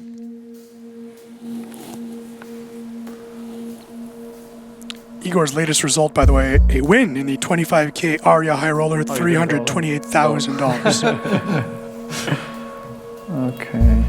Couldn't win a 50K High Roller? Oops. What are you gonna do? All right. 4. Come on, You have a 5. chance. 5. No, he has no chance. I mean, we could chop, but that's about it. That was close. All right, London Royals are on the board. It took a ridiculous suck out to do it, unfortunately, but hey, I'm sure they will take it. That is sports. Sometimes you need a little luck and to change things around. With a little luck and some tender. No, wait, that is Hootie and the Blowfish and has no place being quoted in a Sportify poker arena such as this one. Darius Rucker, a big golfer, so maybe we can make that association. You see Igor with the fist pump as he triumphantly exits the cage, having Andre Patichuk fallen victim to the old 3-outer. Always an ace. Yeah. Always an ace when you got kings. Joe, lineups reset at this point, so Kurganov could be right back in the cube. That might be the strategy here, to just tie it up and then see what happens in the next two after that. At this point, the managers will decide one by one who they play next. So that'll be interesting as we see Liv talking with the team here, deciding who goes in the cube next. Again, lineups are reset at this point, but all three will have to play in games 4, 5, and 6. And in game 7, any one of these three, Liv Boeree, Justin Bonomo, and Igor Kurganov, will have to play game 7 if that game is necessary. At this time, it is 2-1 for the Moscow Wolverines.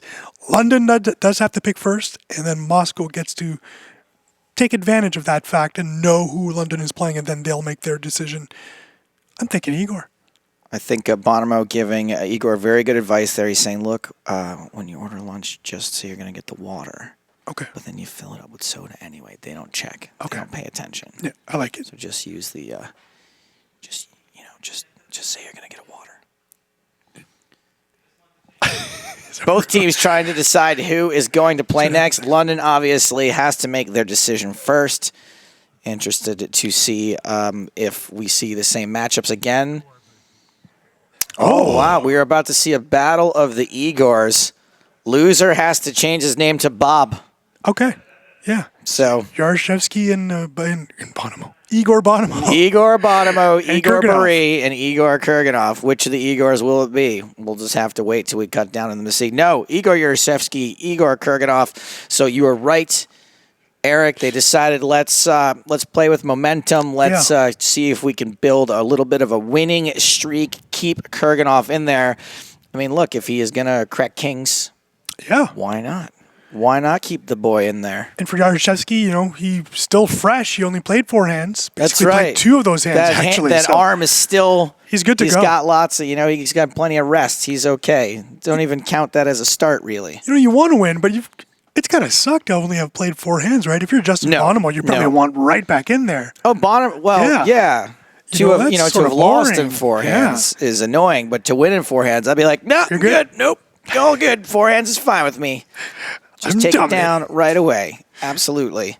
It's obviously a pivotal match, a pivotal game here, Joe. If Kurganov can win this one, we're back at even. We've had even matches after 4 in each one of the Americas Conference matches. So should the Moscow Wolverines win this game, we would finally have a 3-1 score and a possibility of a 5-game series. We have not seen that at all in the playoffs.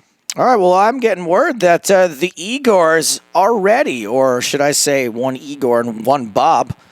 Let's kick it on down to the cube. Players, please enter the cube.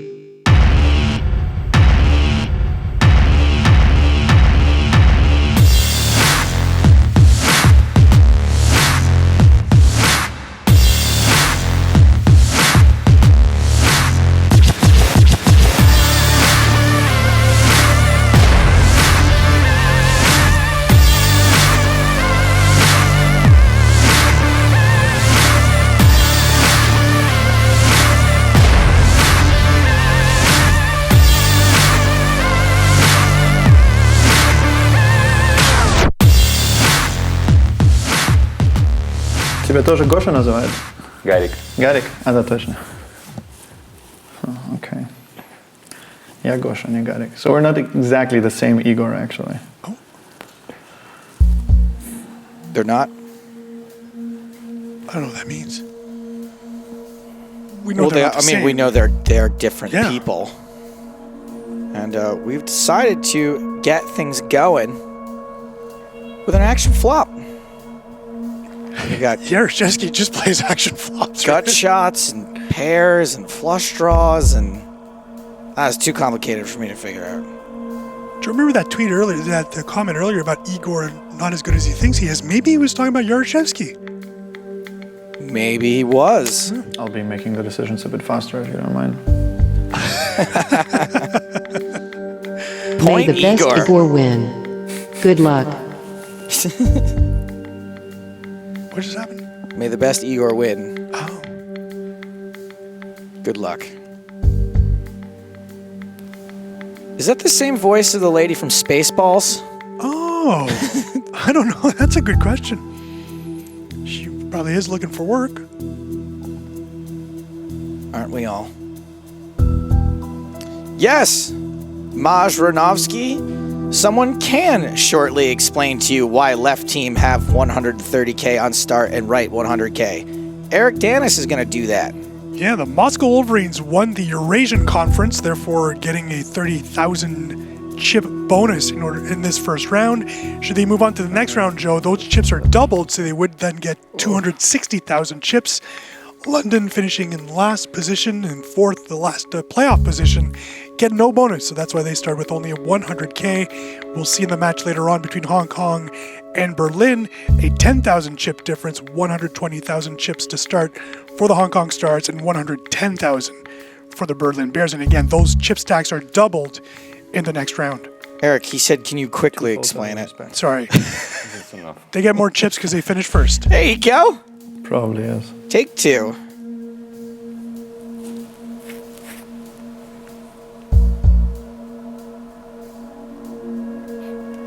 Joe, I have 14 pages of notes for this match alone. I don't do short.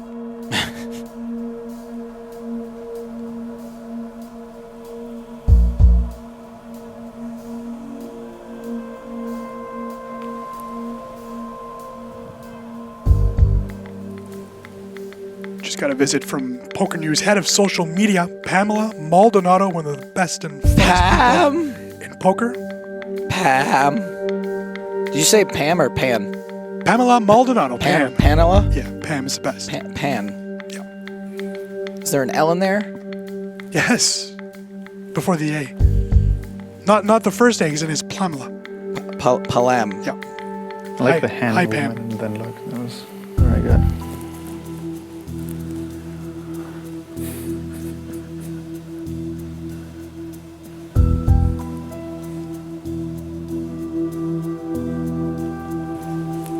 Igor in some out-kicking danger.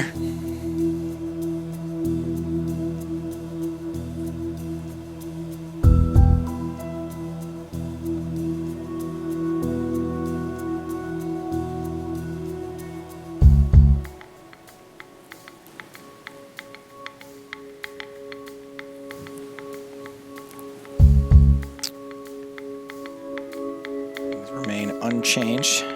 After Igor calls the turn bet, Jack on the river. Yaroshevsky still with the winner.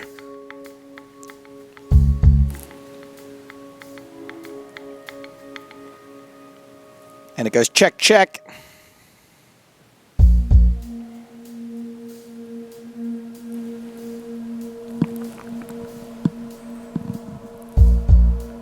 Igor starts off this hand, dominated again.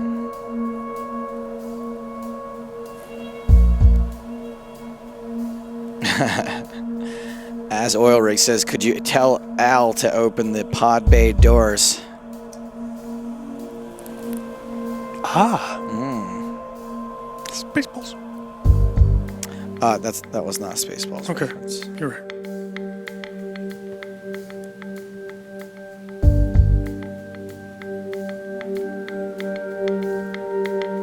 Yeah, Filthy Gypsy says, this is the highest compliment I've actually ever seen paid to a poker commentator. This is something you want to frame and put on your wall.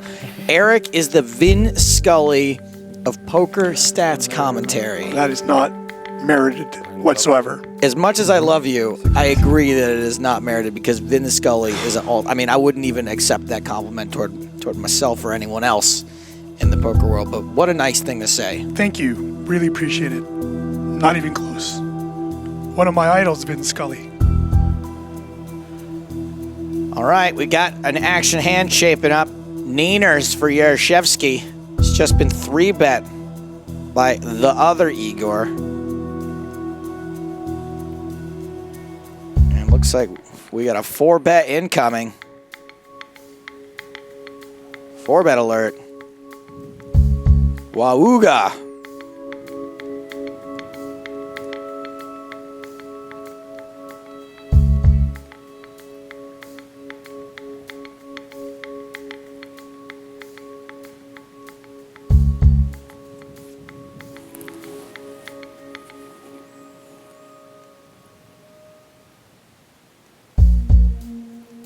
Igor out of position.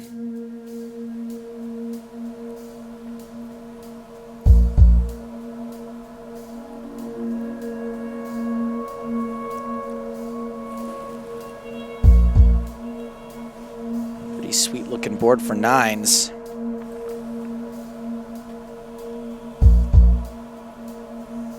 That's what Igor gets for calling with the traditional red draw. The blue draw, the green draw, that's where it's at these days. Red and black out, green and blue in.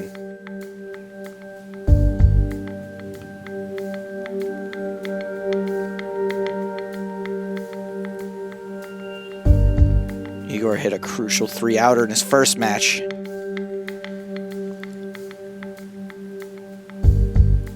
No longer has 3 outs.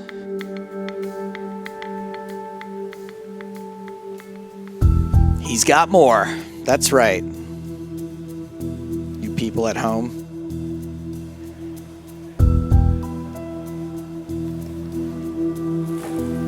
No one back there can help you. How many chips do you have? 43,000. 55,000. 33,000. 69,000. One of those 4. Got an exciting giveaway to tell you guys about after this hand.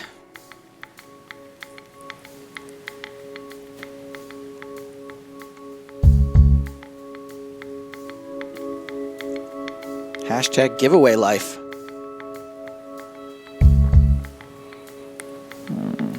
Igor's just been put all in by Igor. I have to stop doing that. What do you have there? Good. Fold. I love this shot. It's like the old Batman series. Yeah. Let's talk about this giveaway for a second. Viewers out there, take a selfie of yourself, because that's what selfie means. Watching the GPL playoffs live today, share it using the hashtag GPL selfies. The funniest / whatever subjective reason we choose, selfie, wins a GPL hoodie of your choice. Let's check out. Can Chris Moorman win? He took a selfie while watching his team. Yeah, if it ends up being the funniest / most heartwarming / silliest selfie of someone watching the GPL, he can win. He can give that second sweatshirt to his wonderful wife. Yes, yes. Wonderful.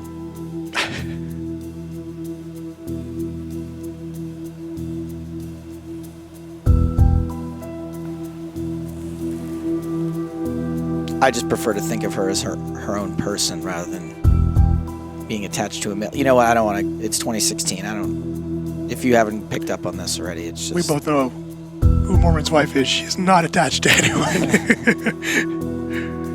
The great Katie.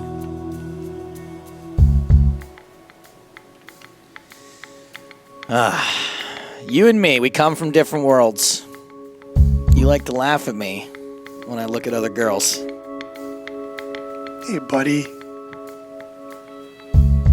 Igor's top pair, no good on this river. Sorry, Igor Kurganov. This is just bad commentating. Hey, we're little error here, Joe. We were giving away a jersey, an official team jersey, and not a hoodie. Screw that. official team jersey, which makes it even cooler. The same jerseys these players are wearing, not those jerseys, although I own several hockey game used jerseys, so. I don't think it's cooler, but whatever. Okay. Good try. Good try with the save there. We don't have enough hoodies. I know, I figured that's what happened. I think we should get Richard on air to just talk about this stat. Matches played. Filatov with 13 matches played this year. Sergei Lebedev, as I mentioned, Joe, really being used as a heads-up specialist throughout the year. 8 matches played. Igor Yarashevsky, who's in the cube right now, played 7. He's already played once here in Las Vegas inside the cube earlier today. Troyanovsky, Patichuk, and Dmitry Urbanovich, who we might see in the next round should Moscow, get to the next level.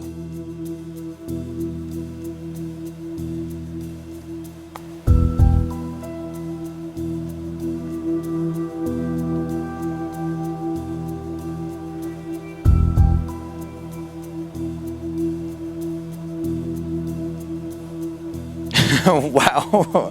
Twitch says, I would now like to remove my entry from the giveaway. How can I make sure I'm not in the giveaway anymore? Wow. Send us pictures of y'all watching the GPL, and we're going to pick one of you to win a jersey of your choice.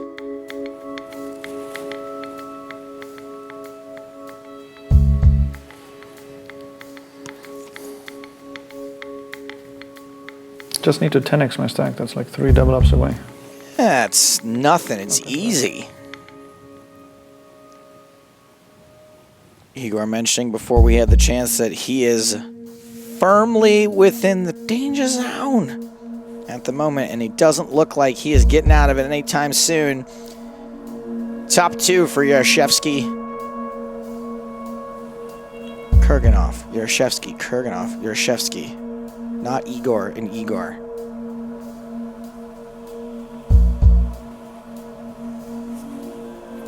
Kurganov down to 10 big blinds.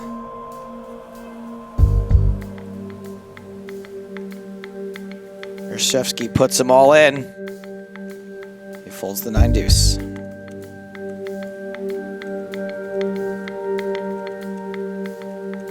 Well, there's a hand Igor Kurganov can get behind. Igor Yarashevsky. Buddha here.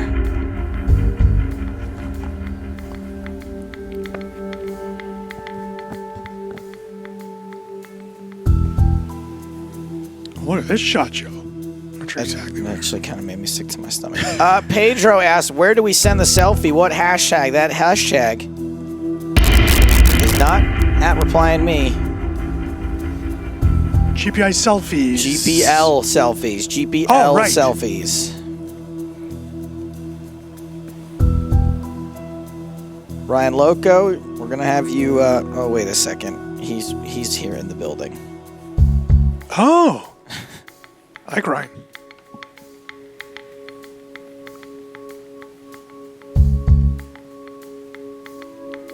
That was pretty good, Ryan.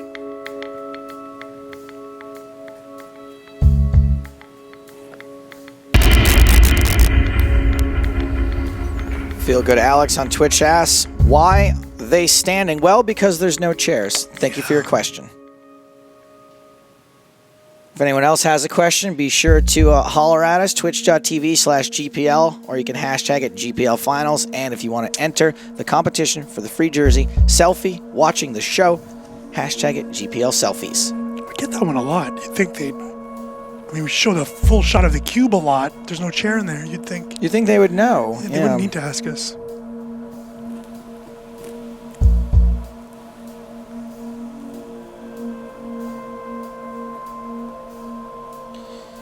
Igor flops top pair. Kurganov, that is. Yarashevsky betting with his top air. Kurganov is going to try to go for the full double up. Not going to get it.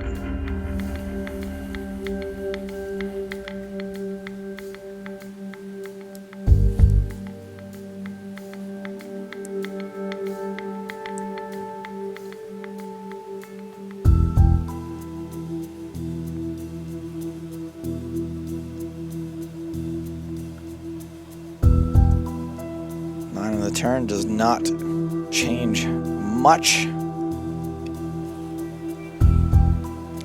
Ask why there's no 6 max. Well, the reason is that teams are playing head-to-head. Therefore, that would be sort of impossible. I guess 3 from one team, 3 from the other.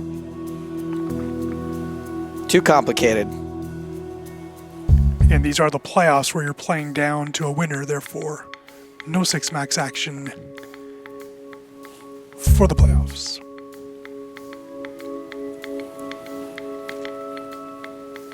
All right, so far the only entries to the GPL selfies competition have been employees. Oh. So, and we all know they're taking as many jerseys as they want at night before they go home anyway. I mean, we can't give away the Moneymaker jerseys. I was actually refused by a homeless person. Wouldn't even wear, he was shivering, wouldn't even wear a Moneymaker jersey. You know what he said? More like money loser. Yeah, well. Like, man, this guy's really up on his poker. Then I saw it was because he had the GPL app. Oh.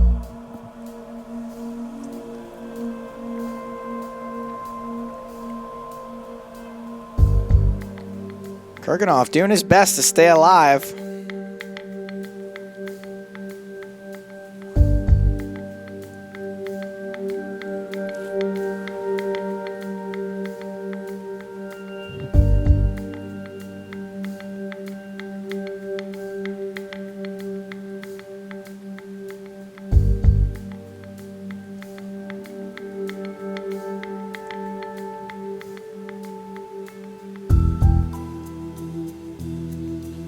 Ten high, the best hand. It is quite foldable, and Igor is counting on that. You? Ah!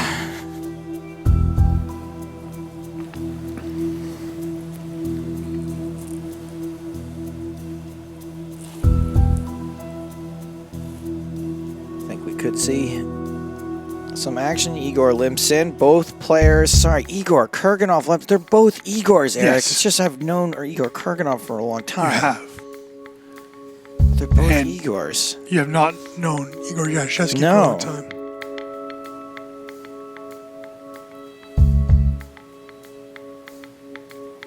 We're going to chop as long as no one folds. This time I can say Igor chops the pot. Like it. That is applicable. I like it. Split is okay.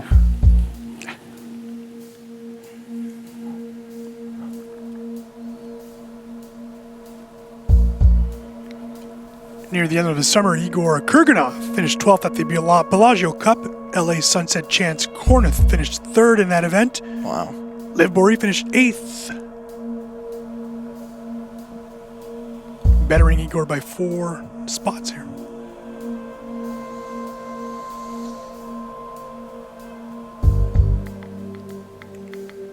Igor's clawed his way back. He was down to 10 big blinds. He's up to 17 now. That's Igor Kurganov, by the way. I got not Igor Yashevsky.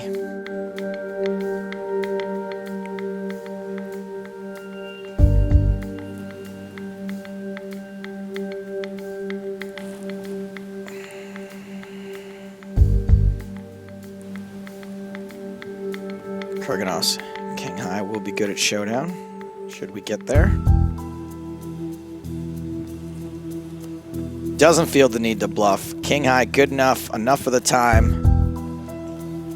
Kurganov now up to almost 20 big blinds. 2 more double ups to go. He got this double up the hard way.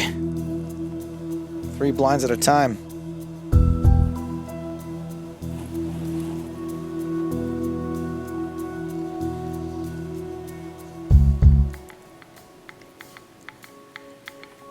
Uh-oh, Igor.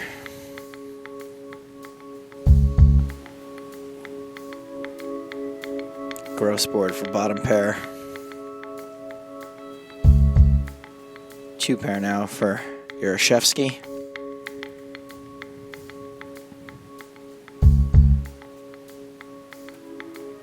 Igor out of position. Kurganov out of position.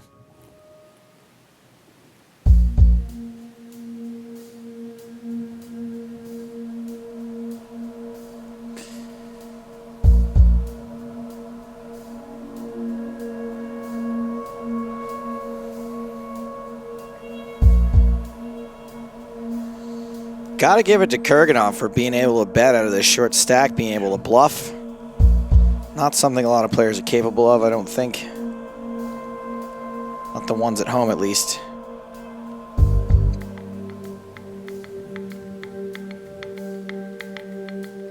Oh, look at this. I mean, you just don't expect Kurganov to have that many bluffs in him. And the only hand that's not bluffing here is a straight. Wow, he does make the call. That's going to send Kurganov right back down to his lowest point. Good call.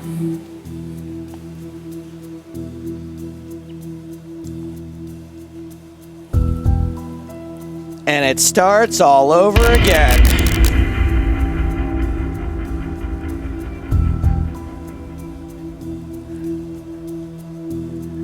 Demeter has sent in his selfie, although it's cockeyed.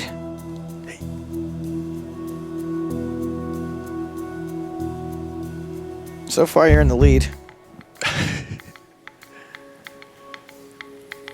By the way, the hashtag Demeter is GPL selfies, plural with an S at the end. Gotta use that correct hashtag if you want the judges to see it. The Moobot had that mistake, so that's been changed.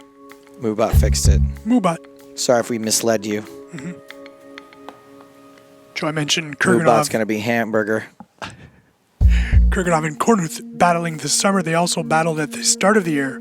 Igor finishing second to Chance at the 25K high roller at the Aussie Millions. For second place, Igor took home to 375,000 Australian dollars. You could be making up these tournaments and I would never know. That's true. Like Igor took fourth in the Firth. That's a new place I just came out to mix between first and fourth. Oh, look at this. At the Rosvadov Winter Spectacular. Yeah. In the high roller there. That does exist. Yarashevsky he bubbled the final table. It's pretty rough. For the Greek Cup. The Greek Cup, yeah. The G Cup. I like it. Igor Kurganov. James is King Deuce suited. You know, you just gave me an idea. I don't think anyone fact checks my stuff, right? No. So why am I doing all this work? You are somehow only slightly more accountable than the new president of the United States. Slightly, yes.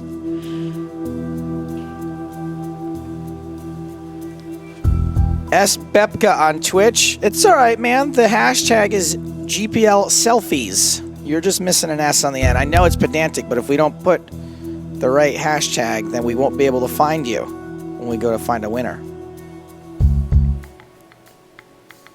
The Madman asking if Liv played already. Yes, she played game number 1, a loss to Anatoly Filatov. We will see Liv in either game 5 or 6, and possibly game 7 as well.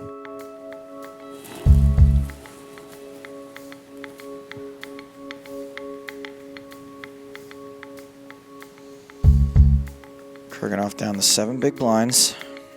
2-4 now. And calls. He's flopped a flush draw and a wheel draw. He ain't folding this. He just wins it with a C-bet out of a 7 big blind stack. Easy game.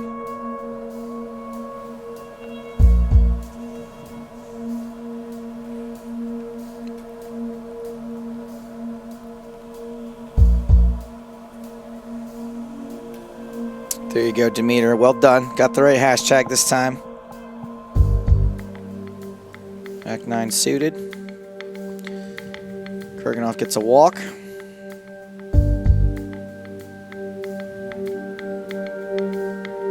9 big blinds. Let's see. Igor's, there you go. He's just mixing up the strategies. Limping sometimes, shoving sometimes. All right, here we go. Looks like we're going to flip for Kurganov's tournament life. He hits 2 pair on the flop. Diamond. For a little bit of fun. No fun on the turn. 2 outs for Yarashevsky. Kurganov doubles up. He's up to 20 big blinds. It's so good to win all-ins.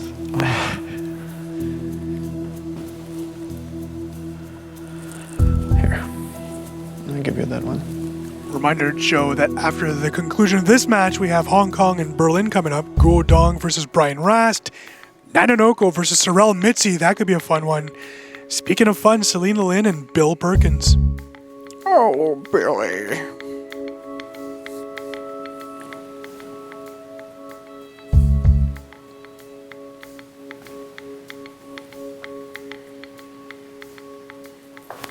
Montreal Nationals awaiting the winner of tonight's championship of the Eurasia Conference. Received confirmation that all three members are in Marc-Andre Laduseur's suite at Vdara watching closely this match. Game film. Tide is right.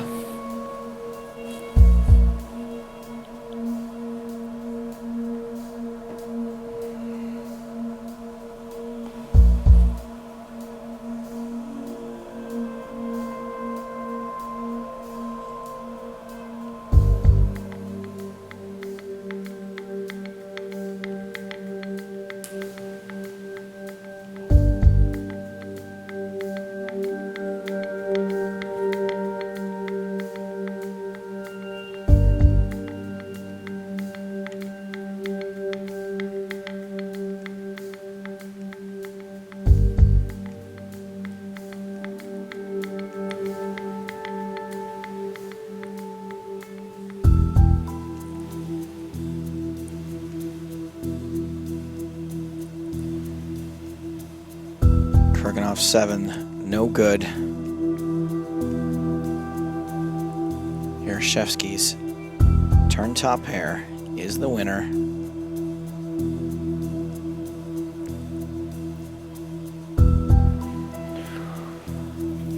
You have to bet.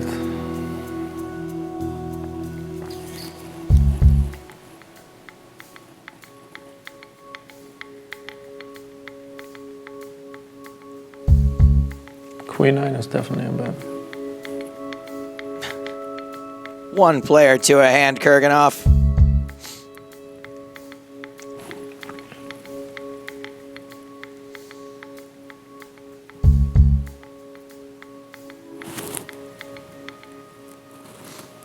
Poker Kitten, we like your selfie, but you're supposed to be watching the GPL. I know we cannot do. You can bet Queen 9. You fold? Come on. Yarashevsky gets a walk with kings, blinds at 2,500, 5,000, and it is all going in pre-flop right here, right now. Igor versus Igor. Igor with two overcards. Igor with pocket tens. Igor's tens holding. Igor's going to win this. Igor needs to catch. Igor's going to lose this. 5K for me? With the king? No. Well done. Igor Kurganov cannot catch up to the two tens of Igor Yarashevsky, and Moscow is now poised to knock out the London Royals as they take the lead in this match, 3-1.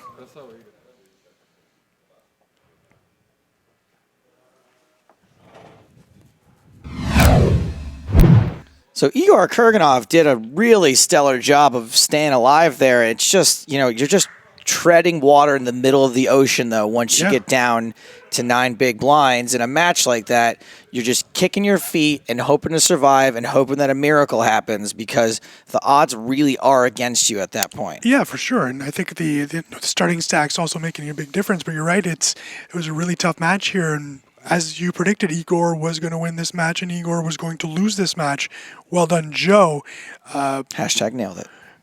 All fun and games until we realize it's a 3-1 advantage now for the Moscow Wolverines, looking to clinch it. They will have 3 opportunities now to eliminate the London Royals from the playoffs. So, boy, they can make quick work of these London Royals, get back to the Vdara and have a couple hours off and relax. Unlike the Montreal Nationals that had to grind their way to the championship, the conference championship last night. So, boy, they've been pretty set at the way they've been playing, right, Joe? Very, very steady playing and cards are going their way for now, so it's going to be tough for the London Royals at this point. We do know that Igor Kurganov can now only play Game 7 if that game happens, so that's where that gamble of playing Igor right now comes.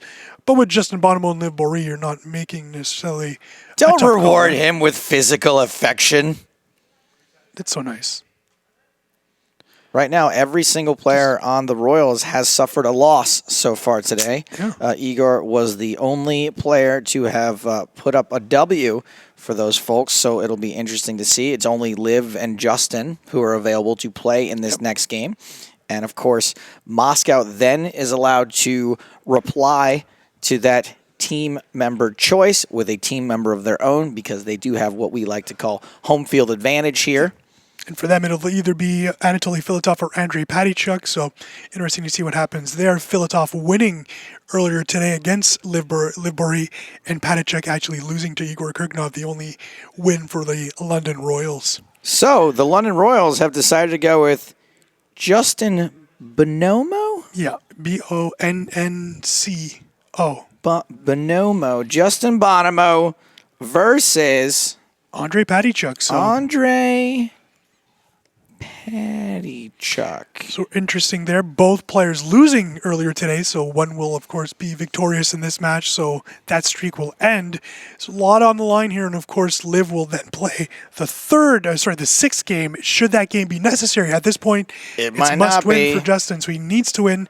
And on the flip side, Anatoly Filatov will have to step in the queue. So it'll be Anatoly and Liv once again in Game 6, if necessary. So we'll have to see what happens. And then we got this. Should things end early here, it only means we're going to get to the Hong Kong Stars versus the Berlin Bears even sooner.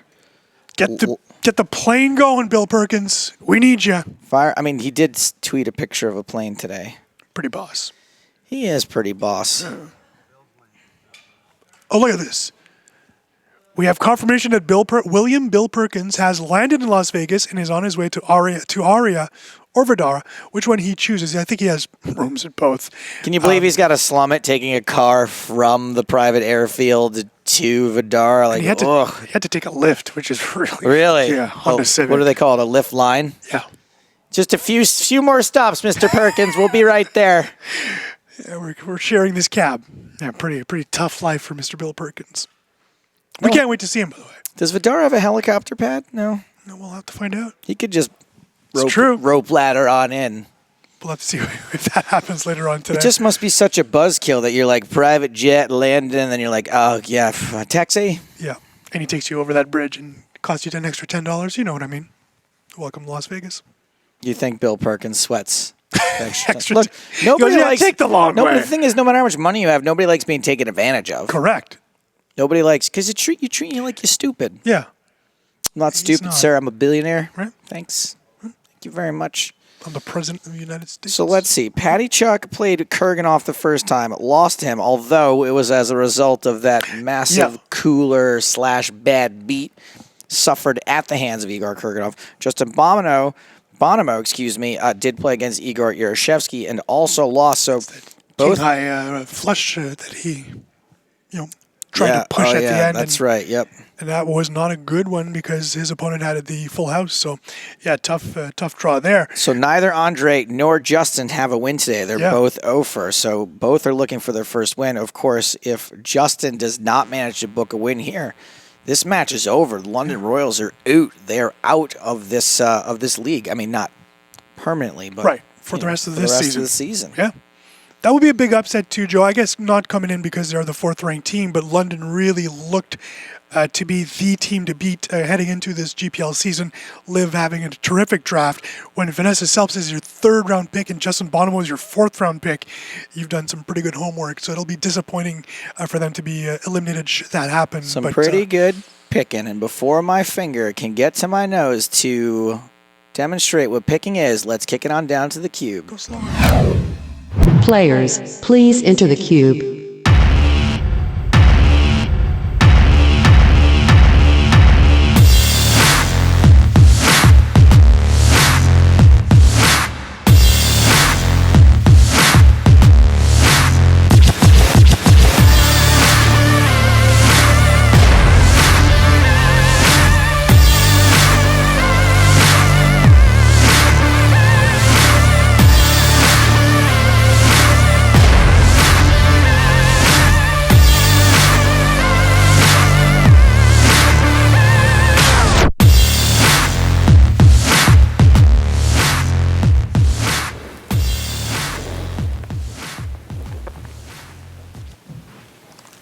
the first time in the GPL playoffs, Joe, we have an elimination game at game number 5.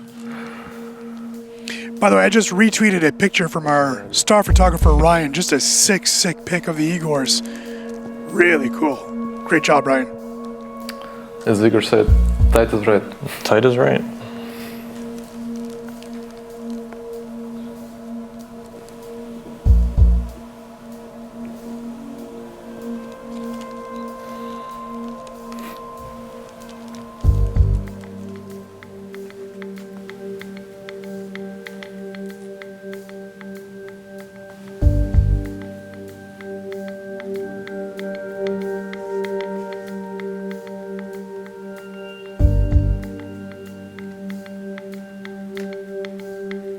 Bonomo gets a walk in hand number 1. Hand number 3 flops the joint. Guess a joint. The joint. I tried to bet. I'm still not really sure what the It use doesn't of work. joint is. Yeah. I already did it 3 times.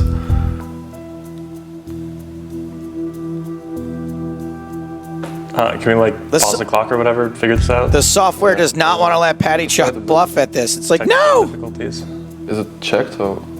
Yes, it counted as a check. Should we just keep playing or? Yeah. I mean. Yeah, I have a terrible hand.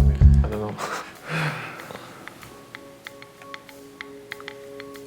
I think they know that because I think they know that I couldn't bet. I mean. Yeah. This happens occasionally and it's largely ignored, just to warn you. We usually talk about Maria Ho stealing some Perrier bottles at this point. That's right. We deflect.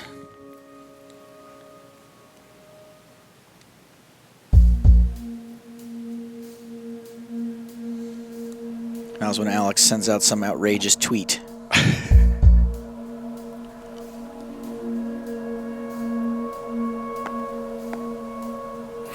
Reckless Tyler asks, how long do we have to submit a selfie entry? I don't know. Until we say so. Hurry up. What do I look like?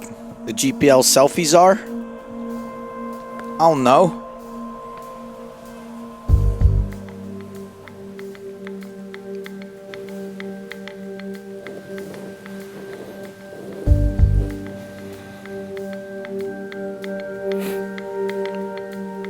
Special shout out to an older gentleman, Jared. Welcome to the stream.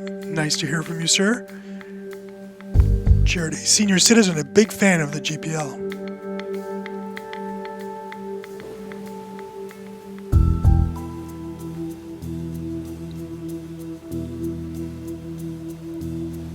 A 5 versus a 4. 2 monsters.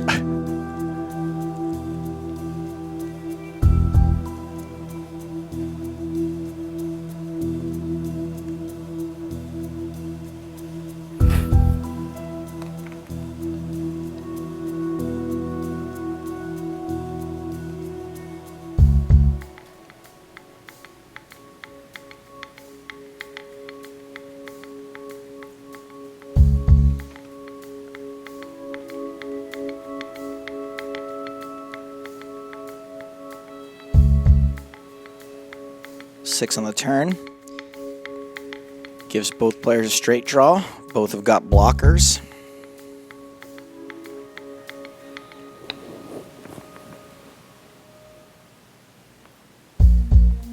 I think Justin Ponimo is my favorite person with pink hair since actual Pink. Since Pink, yeah. You know, it's sad. I was actually trying to remember the name of the singer with the pink hair. Right, yeah, it's tough sometimes because you're like, she's got that pink hair, but I can't remember her name. You know what it is? It's Pink, P exclamation point, and K. That can throw you off if you're like searching the memory banks.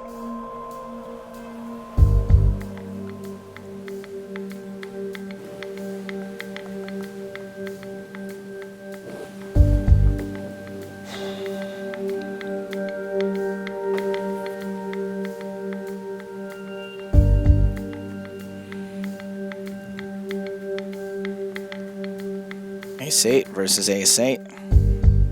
Cue the 2 flush draws joke. Again.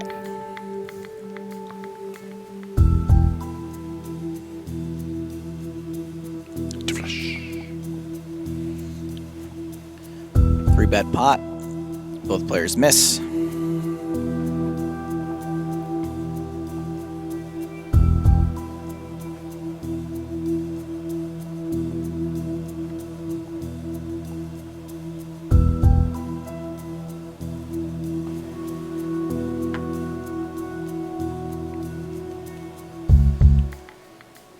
And look at that. One of Justin's 2 flush draws has developed here on the turn.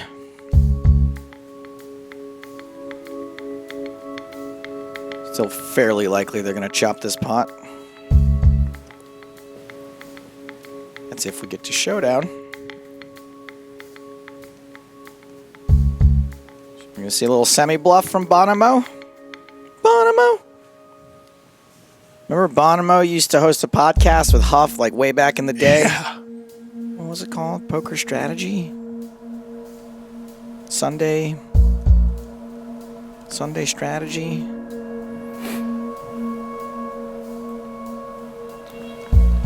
Oh, something with Negrano, Bonomo, and Huff? We did not get to a river.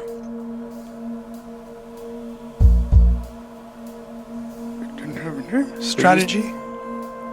There used to be a sound drop on that, and they went, Bonomo!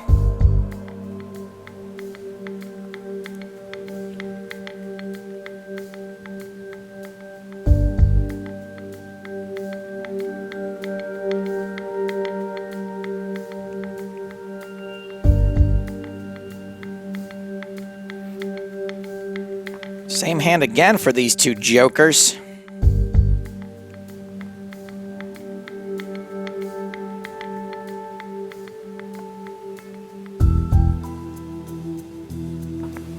It had the word strategy in it.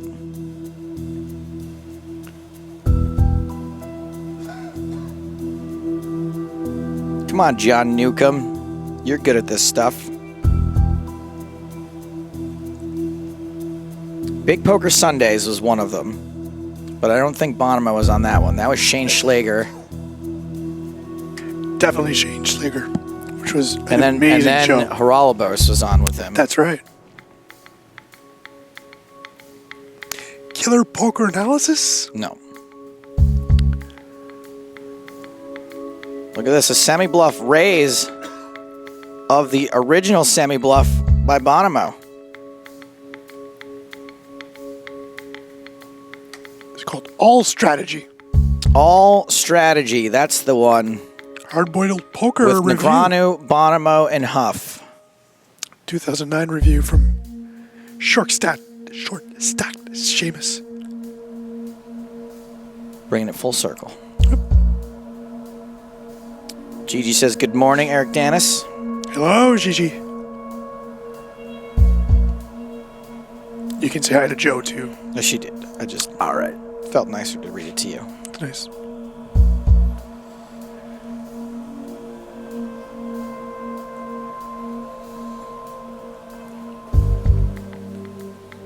And Bonomo folds the Chopperino this time. Position, position, position. I heard it's a thing. I will play it today and good. One of these days I will pay attention to it.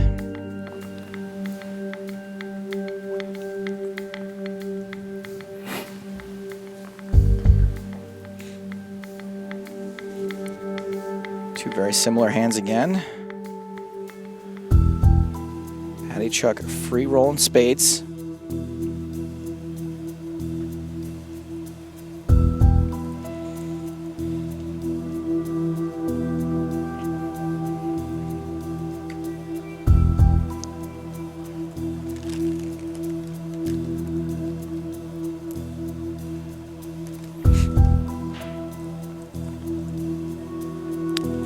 Find old episodes of maybe Stapes' shows.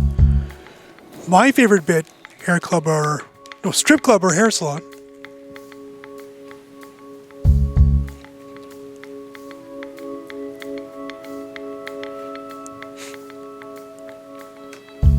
I am so lucky that you said good morning to me, Gigi. All I said yesterday when you were whining in the chat was, say something relevant, and I'll read it. But all you're doing is like, hey, say hi to me. Why haven't you said hi to me? You're not my aunt or my grandma. Like, I don't have to greet you just for watching the show. Be a normal participant like everybody else. Hope you enjoyed your Dominoes. Going back to eating my Cheetos. Sorry, I get a little hangry sometimes. I need a couple of Cheetos. I'm going to give myself a timeout. Hi, Gigi. Best moment from the GPL Summer Series. Laura Cornelius asking Mustafa Kennedy if he's hangry or hungry, as he had to wait an extra hour to face Jake Cody, and he just basically said both.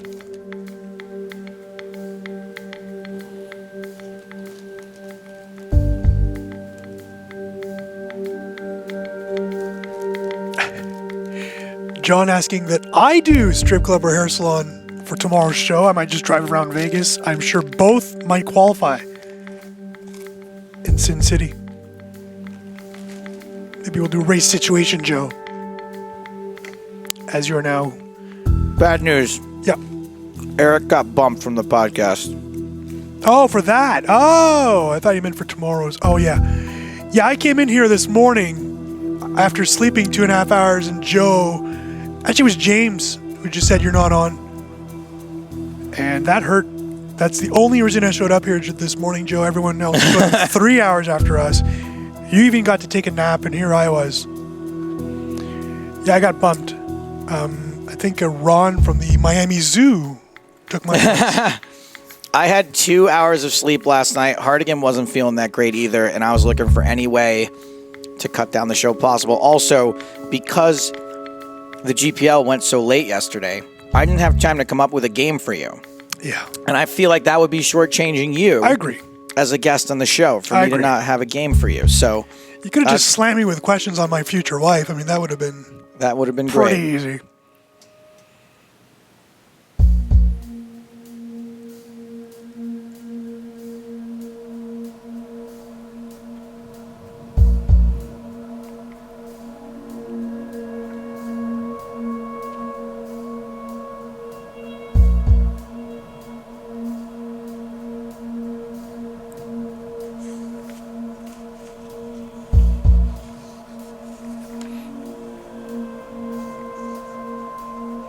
Queen High, the best hand, and likely to be the best hand by Showdown.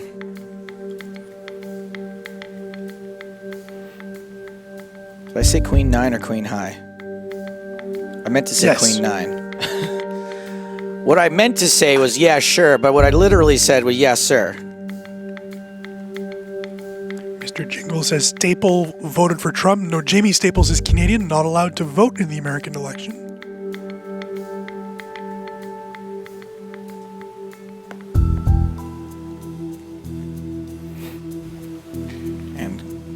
Queen 9 does win that pot. Comparatively, lifetime earnings, Mr. Pinky Hair, Justin Bonomo, doing pretty well for himself with $12.5 million in lifetime live earnings. Yeah, Patty took just about... Compared to the pathetic only $3.1 million from Andre Patichuk. Ugh. Only 2.8 online. Ugh. Patichuk, by the way, ranked 95th on the Pocket 5's online poker rankings and ranked 100th on the GPI World Rankings. So doing well both online and on the live circuit. Joe, I like this note here from Justin Bonomo. His first ever cash was a 30th place finish in January 2005. John Gale won the World Poker Tour Poker Stars Caribbean Adventure. Yeah, he sure did. The WPT PCA. Also a hugger. You know what would probably break the universe if Igor Kurganov and John Gale hugged?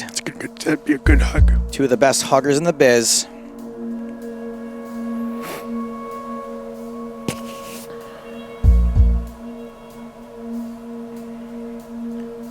John Gale, a recipient of a European Poker Award last year. Touching moment. Given by Joey Stapes. I mean, I didn't give him the award. I just read his name out loud. Right.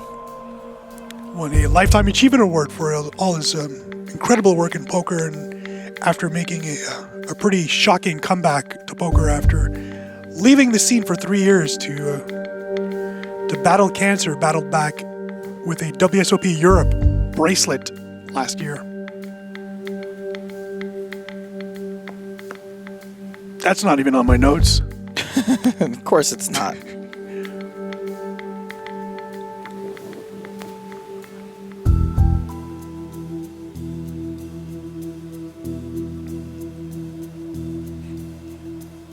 Back to Justin, his best result, April 2012, won the EPT Grand Final 100K for 2.16 million. I believe that was 1 or 2 days before Igor Kurganov defeated Daniel Negreanu that same year.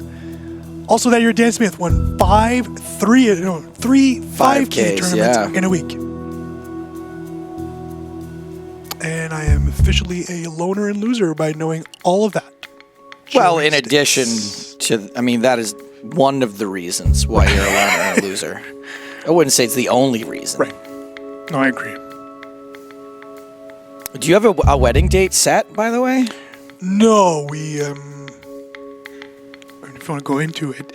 I do. We would have been married already, but we do have to be careful because I now have to apply for citizenship, and that could mean that I'm not allowed inside the United States. Oh, depending on what point of the process you're in.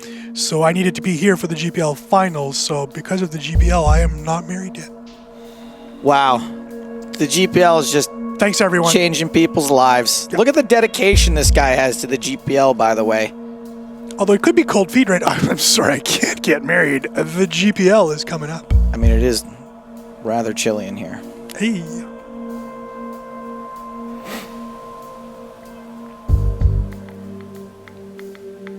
Bonomo starts with the best hand, but unfortunately gets out flopped. He's got a decent draw with that 10. Trip 9 now for Patty Chuck.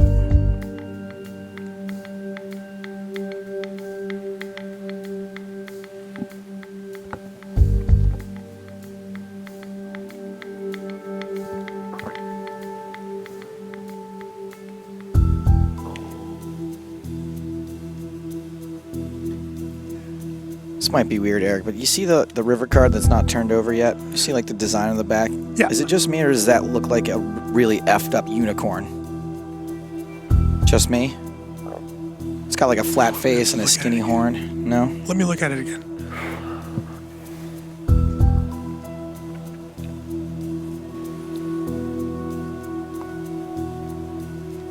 God, can we see a flop? I need to see those cards.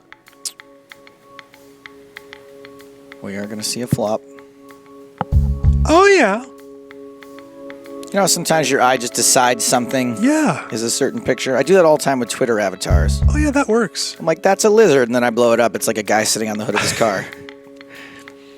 Although combined, we've slept less than 5 hours, Joe, so that could That be. is true. Yeah.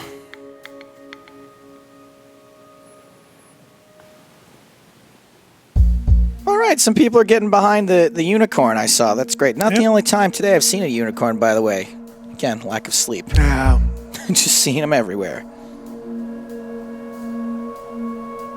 Our good friend Buakali Donna, thank you for the kind words. Check this out. Mr. Bonomo getting involved with the GPL selfie.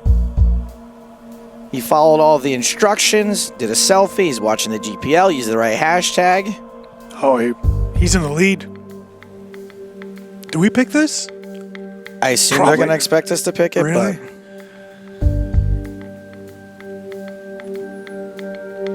Maybe a 1 hour meeting after tonight is over, Joe, to discuss who wins. yeah, nah, it's going to be, oh, this one came up first. Yeah.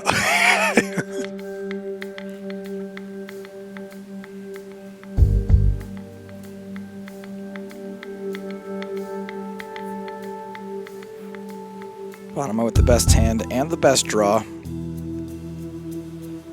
That's 14,000 into a pot of 11,000. That's gotten the attention of Andre Patichuk and a fold.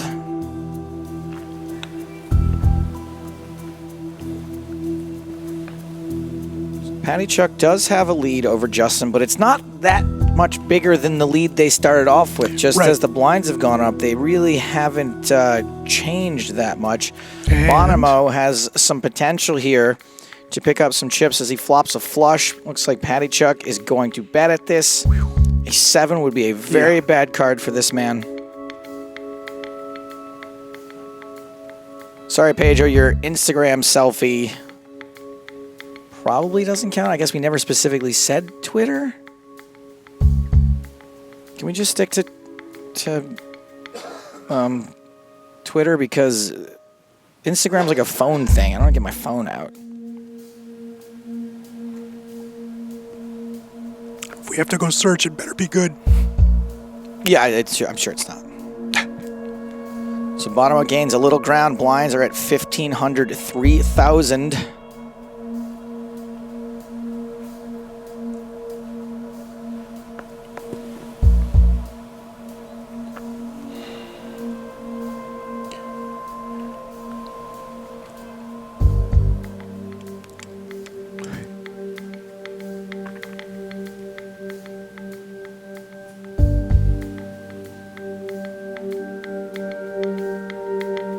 Andy asks, why are Russia starting with larger stacks? Home advantage. Well, in a sense, you're right. They earned home advantage by being the #1 team in their conference for the regular season, and therefore, yes, that affords you a slightly bigger starting stack here in the playoffs.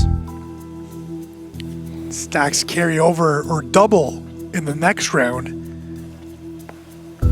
First walk. The two teams winning their conference championships, Montreal yesterday and later tonight, one of these two teams, or Berlin or Hong Kong, whatever happens, both teams in the finals will start with 500,000 chips. No advantage. Level playing field when they're playing for that $100,000 first place prize. All right, action flop. Yeah, here we go. Flush draw, gut shot for Patty Chuck. Pair, open ender for Boeree.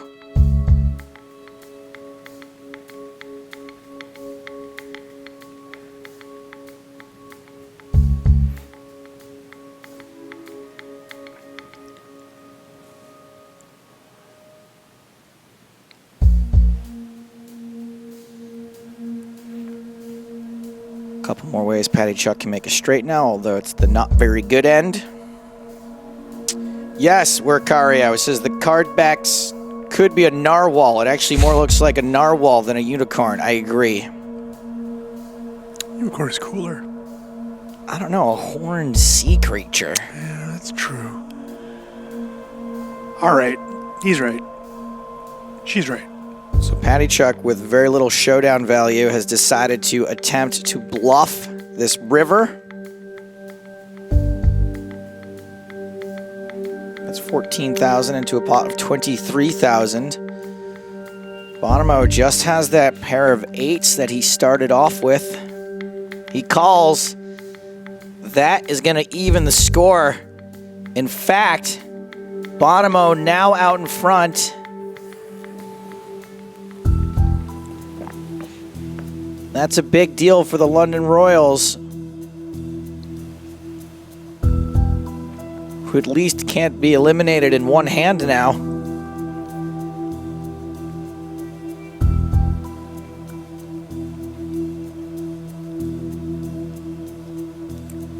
Mr. Jingles 83 says, nobody cares about the 100K. They all took action on themselves and others. And I know we haven't done a ton of commentary together, Eric, but I do have one phrase I like to fall back on regularly, which is, if you're going to be a know-it-all, be right.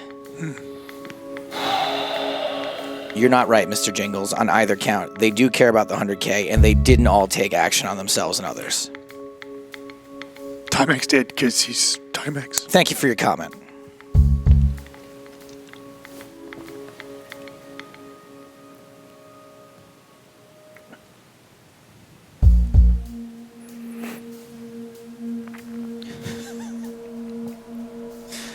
Roland's inappropriate political question has tickled me. Roland. Boeree's flop top and bottom. Straight draw for Patty Chuck, as well as backdoor hearts.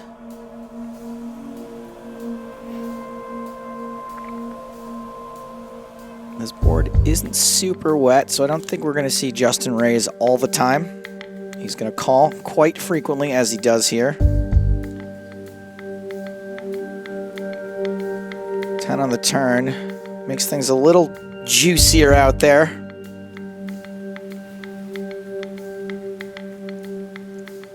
My Eager 11 asks, when is the selfie winner announced? I think, what, probably midway through season 2? Okay. Stick around. We have to order jerseys and yeah.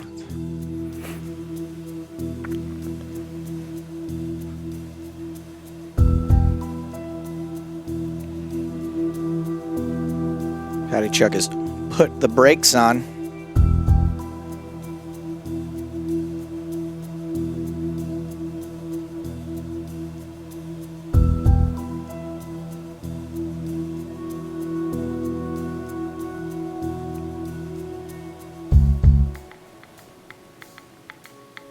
Yeah, I don't see Justin checking 2 pair behind.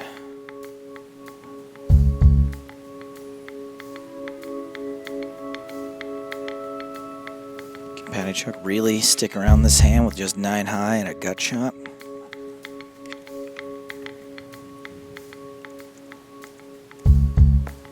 Nah.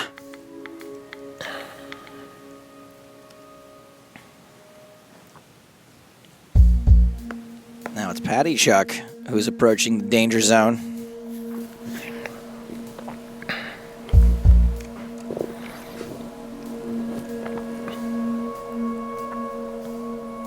Krutz says, I think Bonomo is stream sniping.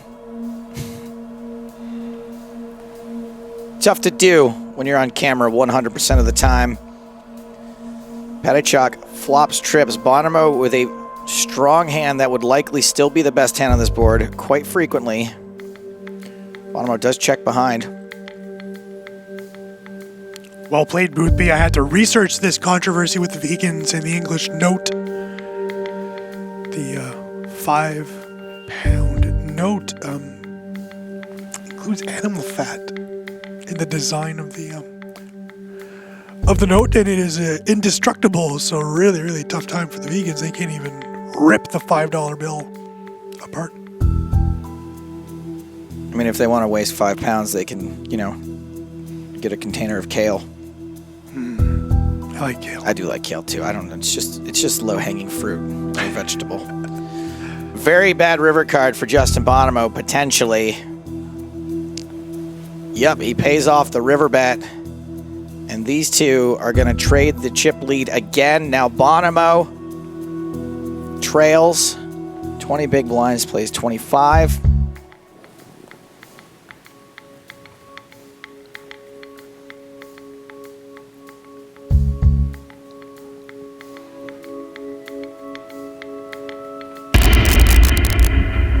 Here we go.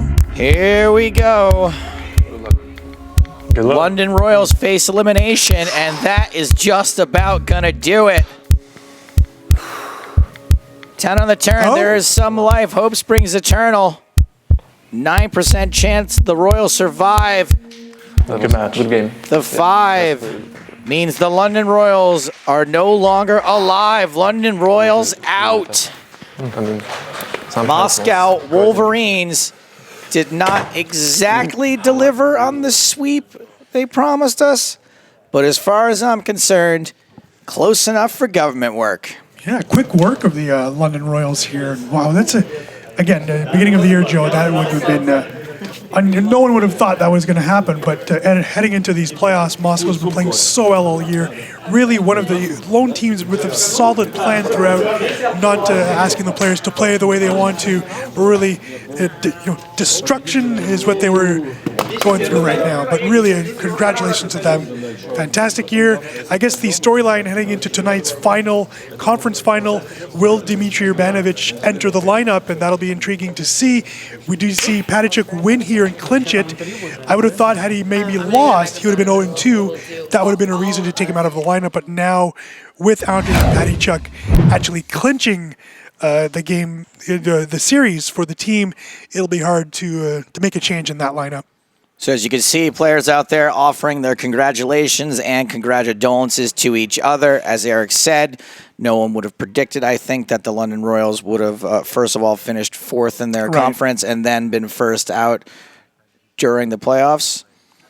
I know that the London Royals are probably pretty bummed out right now, but we do have something that can maybe cheer them up. We've got your selfies that you sent to us ready to be displayed on screen. Let's take a peek. Oh. That is a great one. That's professional. How did Sarah Herring get that camera way That's up hard. there? That is difficult. Oh. There we go. This is, looks like a Tito. Yeah, we'll take it. Tom, Tio. Tito and his pup, his little pooch there. Good job. Looks like my old friend Sam Simon. Now we got Joao. Yeah. With Jesus Kurganov in the background. Big fan of the Jesus. And we've got Brent, your boy Brent. I mean, Brent is working right now. So, right. Although he does, creative. Well done, Brent. Yeah, I'm just going to stick old cookie shells in my eyes. Oh, this guy would prefer a hoodie. We know Connor O'Brien, but unfortunately the hoodies are scarce at the moment. There's Pedro. We love Pedro. Pedro with his all-in triangle. Nice. Yeah, you know where the Poker Stars milk comes from. And there we go. Poker Kitten is back. And in fact, I had a message from a very high-ranking member of the GPL staff that said, she won, period, end of game. I'll bring the hoodie myself. Not sure you want... How do you feel about bald men? Not a Wayne Bonomo reference. Who do we have here? We've got Van with Iron Man. Yeah, that's a good job. Okay. Go Igor. That could be a vote either for Moscow or for I like that one. That's London. very, very well done. Question mark, question mark, question mark. Okay. There's all right. Well, these guys, jokers, you don't already need the have hoodies. And you're moving on to the semifinals here in the Eurasia Conference. What do you say? You want to give it to the Go Igor question mark, question mark, question mark guy? Yeah. Let's go. Ship it.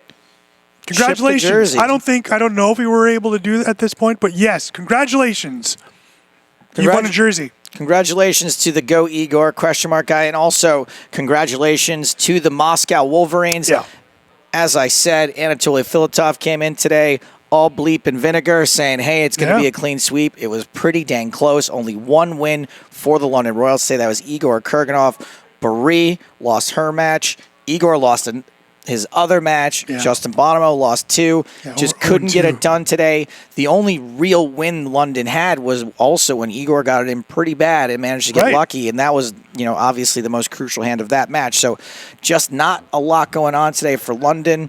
I hope the folks who flew in have got some other stuff to do because it was a rather long plane ride for the amount of time they spent in the cube. Now, that means the Moscow Wolverines are moving on to the semifinals.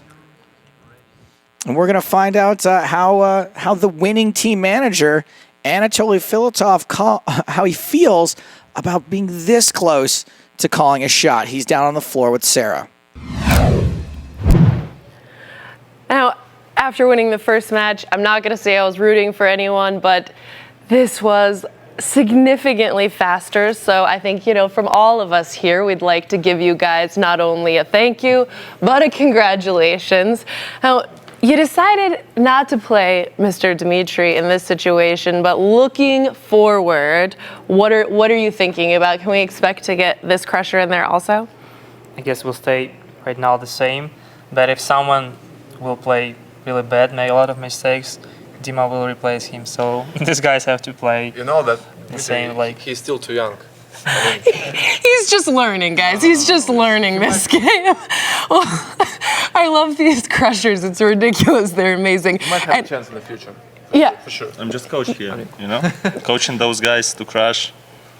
He's just a poker fanboy, basically, Dimitri. Yeah, he won 4 tournaments during one EPT. No one can do that. Just little ones. Dimitri, just a few little things here and there. I come here to bring to my teammates luck, run good. Yeah, well, that's working so far. I think, it went really well for you. Obviously, the matchups worked really well. There was, a tough cooler spot, but you guys no big deal. You worked it off. Now, something that they were mentioning in the commentary is that, afterwards, after wins even, you guys weren't getting together to congratulate each other. You were actually coming together to say, dude, you messed up there, you missed this spot. So is that just sort of, that's how this team works? Let's just skip the congratulations and go straight to how do we get better? I missed the point, but yeah, we usually discuss everything. And actually, the biggest mistake was that Andre made with pocket kings. Get it pre-flop. We usually, I had the nuts when I played Leaf. Igor has the second nuts, the full house, so that was a mistake. I guess it's official now. All of Team Wolverine is here. Actually, before the season, I asked Igor would he like to join Moscow team, but he didn't even respond me on Facebook. Oh, what a burn! Well, Well, now you've proven yourself strong. So I will join. It's okay. I accept. And now his girlfriend is his boss. So. Oh, I am telling you, shots fired all day from this guy. You guys have, a few hours off, more or less. Are we going to see you here? You're going to go, do some dinner, go back to the hotel. What's the game plan for the Wolverines? Drink vodka and play with beers, Oh my gosh! Why is Team Russia so like Team Wolverine? Sorry, Moscow. They are amazing. All right, back to you guys. I felt like the term girlfriend already implies that she's the boss before that even. Here's my question. Did Igor just join the Moscow Wolverines, or was he really part of the Moscow Wolverines all along? Oh, we're going to have an investigation during this break. We'll have to investigate. There might be something off the cuff here. Anatoly Filatov, not kidding, by the way, he was not happy with the fact that Igor Kurganov never answered his message and basically just skipped over him when it came to the draft. So that's sort of interesting.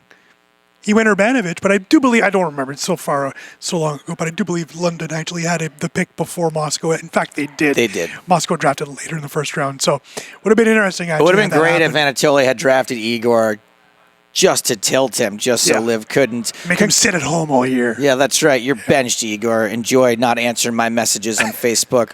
Congratulations again to the Moscow Wolverines. Let's take a look at their choice of competitors coming up. Next match is the Hong Kong Stars versus the Berlin Bears. The Moscow Wolverines will be playing one of these two teams for a spot in the finals. Yeah, we've got Brian Rask, Guo Dong in the first game, Sorel Mitzi, and Nanonoko. Can't wait for that one. And our good friend, Wild Bill Perkins and Selena Lynn in Game 3. That'll be very exciting. All right, that match is going to happen 25 minutes from now. For now, we are going to take a quick break. We're going to feed everybody, but we are going to be back for the second half of the Eurasia Conference Championships here from the first season of the GPL until we are back, like I said, in 25 minutes. For Eric Dennis and Sarah Herring, smell you later.